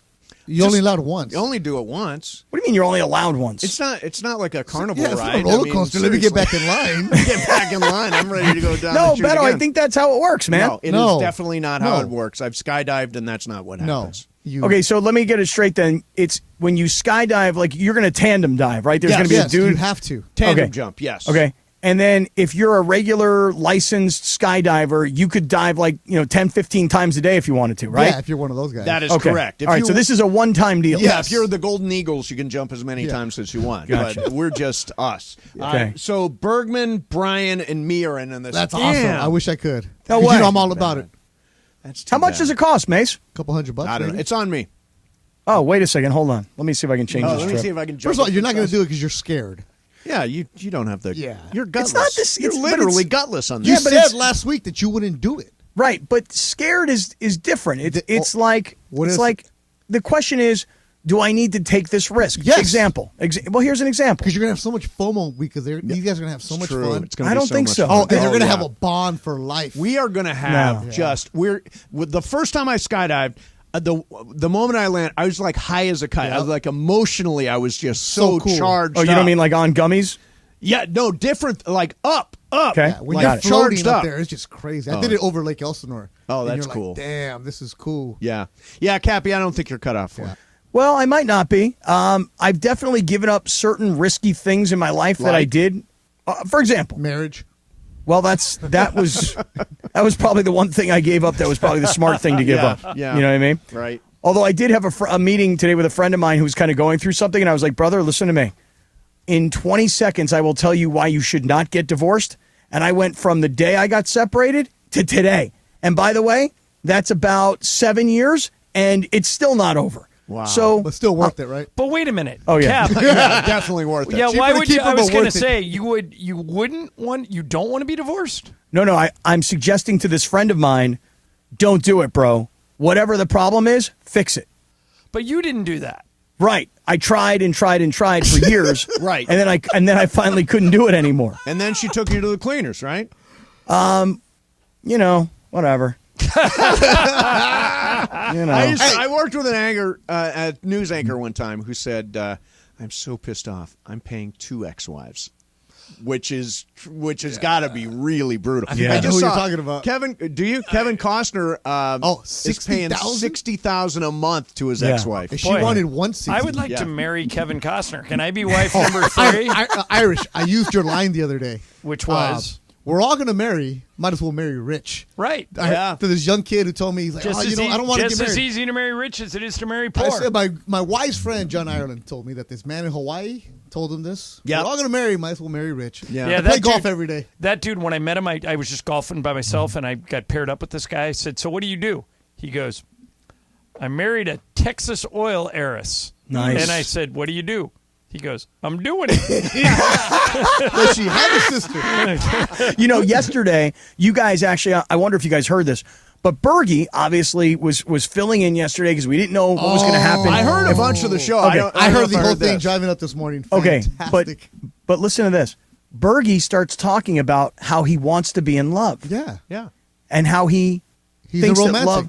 Right. He's a love guy. Yeah, we all know that. So Johnny I tried not to be. he's not Didn't work. listening to your advice of find some rich lady I know. and be her boy He toy. doesn't care about us. Greg, you know this. I've tried very, very You have hard tried. to get you to marry a sugar mama. But you haven't found me one. Yeah. First, you haven't found one. Secondly, you can't control who you fall in love with. Yes, you can. You can The second control time. who you fall in love with. Of course you can.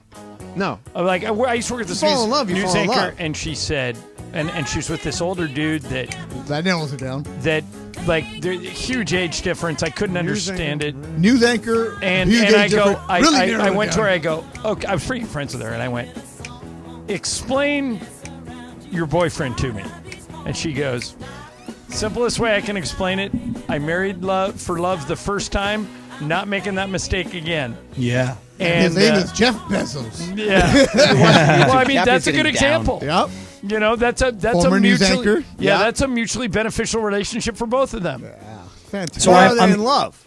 So I'm here in Pittsburgh, right? And Are they? Hey, did I you don't get know. Ireland the Raider tickets or not? Oh no, I couldn't do. I can't go. Oh, hey, Cappy, I can go. Well, but I let him know. I let him know last night, so they may be spoken for. I was listening, and then I had to leave. So And that was very nice of you to offer, Cap.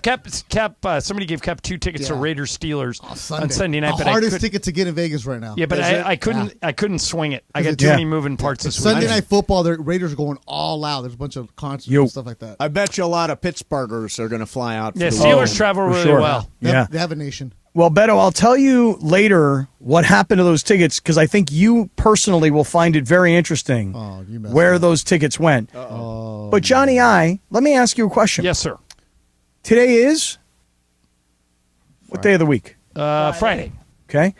And you got any big plans this weekend? I'm taking somebody to dinner tonight. Tomorrow I'm going to see my mom. She needs some help with some things around the house. Okay. And then Sunday, I got to pick my wife up at the airport. That's why I couldn't go to the Raider ticket to the Raider game. Okay. And then I'm playing golf, and then I'm watching football. I want you to be as well rested as you've ever been this weekend. Okay. I can't wait to hear a full report on what happens when you take the mushroom product. Oh, yeah. No, that's tonight. I'm going to take it tonight because tomorrow I don't have to get up. Right. And I didn't sleep very well last night, Cap, so I'm looking forward to taking the mushrooms tonight. Okay. All right. How many should I take? Things I never thought John Ireland would say on the radio. I look forward to taking the mushrooms tonight. Me and Chris Russo. Did you see Chris Russo admitted that he's going to take a bunch of gummies this weekend? But he said he's going to cut them in half. Right. Yeah, you see, I tried to cut them in half, and it wasn't potent enough. Well, it depends on the number of like there's Right. some they're All right, 10s, so Cap, they're what 5s. dosage do you recommend? Have you tried this product that you gave me? I've not tried it. I've handed it off to you. I don't have the problem sleeping. Okay. So I would say if you take 20 milligrams of THC. Yeah, which I do now. I would say try 20 milligrams of the natural mushroom product. Okay. Yeah. Let's see what happens. Why not? Go for it. Yeah. Yes, I will have a full report on Monday. John Ireland's sleeping habits, a regular part of the show, and particularly of Super Crosstalk. That's right. So that's it. It's Friday afternoon. I'm just frozen. It's 4:05 p.m. It's Friday. Yeah. Is it cold back there, Cap? It's not, but you know what sucks, man? It's 7:05 p.m. on the East Coast. That's right. You know? Now, like on one hand, I've gotten a lot done today because I knew I wasn't on the air at 7, not at 4. You know?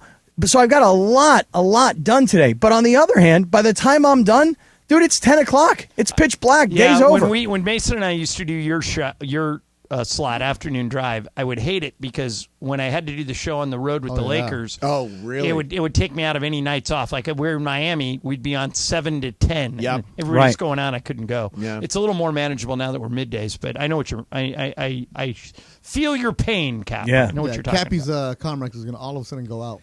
So how 5 o'clock. How about like 4:17? How challenging was it? Yeah, I mean, I listened to it. It was hilarious. You and Morales and Laura, Bergman Laura and with Laura like tape and and string around Lindsay. here. Seriously, held together She with had glue and chicle. tape.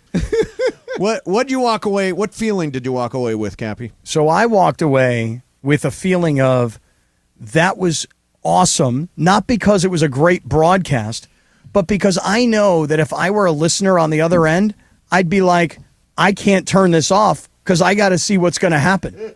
And Morales, though, didn't kind of feel that. I can't wait to hear what's going on. Wait, Johnny I is showing Beto his phone. What's going on? What is going on? Michael just sent me a video of Roman, his grandson, dancing in front of a mirror, and he's so vain. He's just like That is Michael's dancing grandkid. with himself. Yeah, that's so. a Thompson. Yeah, but Dancing he's with myself. He's super into it, and he sees himself in the mirror, and he's just going for it. Good for him. Yeah. Good Love for it. him. You know that kid's going to carry a picture Great of to be himself. a little kid, right? Yeah, especially The when whole your grandpa's world rich. was open to you. Meanwhile, tomorrow I can't see crap anymore. I'm going to the eye doctor. Really? You getting LASIK? No, No, you know what? I'm not getting Mace, LASIK. we should bring in an eye chart because dude. I would bet you money you can see better than me. I would bet you money I can't see. Like I I can't want in even on see this. that reads Wabagro. Oh no, I can't. I want in on this because Mace. Can you read the date on that Rams championship No. thing? Let me Stop see. it. I can see. I just saw Verizon at the bottom. But you can't At the read top. the date. No. But Mace, do me a favor, please. Yeah. When you go to the eye doctor, Yes. whatever prescription you currently have, Right. pick me up a pair of those glasses. Oh, In other words, come say to the on. doctor, do me this favor. Say to the doctor, Doc, I need another pair of these spectacles. Mm-hmm. Then you take them and you give them to me, because when you gave me your glasses, it was life-changing at the Yes. moment. And I still have not gone and gotten any glasses. Okay. And a lot of times at night, like when I'm driving to South, dude, things get blurry. Okay, yeah. Night driving is different. I like my glasses for night driving. Okay, I will ask my eye doctor, Dr. Vinny Boombots. Dr. Rosen? Yeah, something like that. And I will get an extra pair of glasses for you at my prescription. Thank you. Did I ever tell you this? weirdest So, thing. this is a little behind. Works. This is a little behind the scenes, but you guys will laugh. Old man radio today. Years ago, when Mason and I were in San Diego, That's what happens when you got two old men on the radio. Well, and good thing Beto's here to fit right in. Exactly. So years ago, Mason and I both got offered an endorsement. Dr. Melvin Rosenstein's Penile Enlargement Clinic. Oh, jeez. And What'd you guys decide to do? It was like more money than we had ever been offered before. Okay, and we both passed. Yes. Because Why? we didn't know anything about Dr. Rosenstein. Yeah. Okay. So then he still advertised on the station, but we had Mason and I didn't do the reads. So the commercials would start with a girl's voice, and she would say, "He was the nicest guy I ever dated, but it was just too small." Oh. And then a guy would come in and go, "He played 4 games of racquetball and never took a shower." And then a voice would come in and say, "If this has happened to you, you need to visit Dr. Melvin Rosenstein's Penile Enlargement Clinic." Is this a lie of the day? No. No, this is a real So thing, then yeah. we took those 2 clips and turned it into our open. So it would be like Steve Mason. A girl's voice would come on and go, "He was the nicest guy I ever dated, but it was just too small. Steve Mason. He played 4 games of racquetball and never took a shower. John Ireland. Mason and Ireland." And then I think that guy got sued. He did. And I think we had to stop. Yeah, I think that he got in trouble. Yeah, we had to. Do you think that given the technology advancements, that if the same sponsor or somebody in the similar space today came to you with that, you'd consider it? Yeah, no. Cap, Just no. Cap, my answer would be, how much? Really? Yeah, how much? Everybody has a price. You'd do it for $1 million. Well, for $1 million, you always take the. What about most $9.99? elaborate- No, but what about, like how much? would you do it for $100,000? 3 months for $100,000. Penile enlargement for $100,000. Do I Mace. have You to get have the procedure? No. But no. That's part of it. You got to do it. You got to do the Oh, procedure. then I'm out. Oh, I need a reduction. Oh, you wouldn't do it, John. My back. Oh, my sciatica. Yeah, I don't want any type of a scalpel down there, Cap. Yeah, no. Yeah, I understand. They do injections. Did you know that was a big thing? No, what Yeah. do they do with A injections? big thing. No pun intended. Yeah, but and Yeah, did you get can see that. the same You can see that? desired effect? Correct. All right, So party. I'm a little worried how you know about this, so I know won't about ask. this because it was in the New York Post. Okay. And it was basically saying like, "Oh, all the rich people in the Hamptons, all Oh, those sweet! guys, I yeah. saw this. We See? brought this up, And they're doing. they're doing injections to make and it they're bigger." expensive. Yeah. Yeah, we brought this up. Like, Yeah. would I you- was in And the they're pool. They were Not a from problem. Mason's in team, the too. pool. It shrinks. It's for your team, Mace. It's for my team? It's your Do you team remember more what, Yes, so. what it's a George very- said to Elaine? It's like that it's like the upper echelon of the people in the Hamptons that are all like, "Oh man, we got to go look good in our swimsuits at the pool." Yeah, they want a good side Bulge. view of the pool. Yes. They want the Leave it bulge. to Lynch. Yeah. There you go. That's exactly right. Exactly All right, so right. Lindsay, Cappy sounds pretty good. Do you still want Mason to hang around? Bye. Get out of here. Yeah, let's maybe a segment if you don't two mind. seconds. Hey, say Just remember, this all seems to start happening late in the cross, Right, and then exactly. early in the start of our show. And So, Cappy, just because Mason stays doesn't mean you can leave. No, He's correct. not leaving Beto, anyway. I don't want to leave, man. I want to hang with you, buddy. Nah, I Yeah, heard yeah. Cappy trying to hang on yesterday by a He did. thread. He Well, was yeah, there he had to a the chance bitter to end. shine. He hung on the whole show. Yeah. He had a real chance to shine, all right. Sedano got on the first bus out of town to get to that All right, boys, steakhouse. have a good show. 3 strikes, I'm out. Right. See you at dinner. All right, so I'm going to hang out with these guys on Sedano and Cap. You're gonna regret this. We'll do it Absolutely. next. Thanks, John. Have a great weekend. And Sedano and Cappy's coming up. Mason, Ireland, 710 ESPN.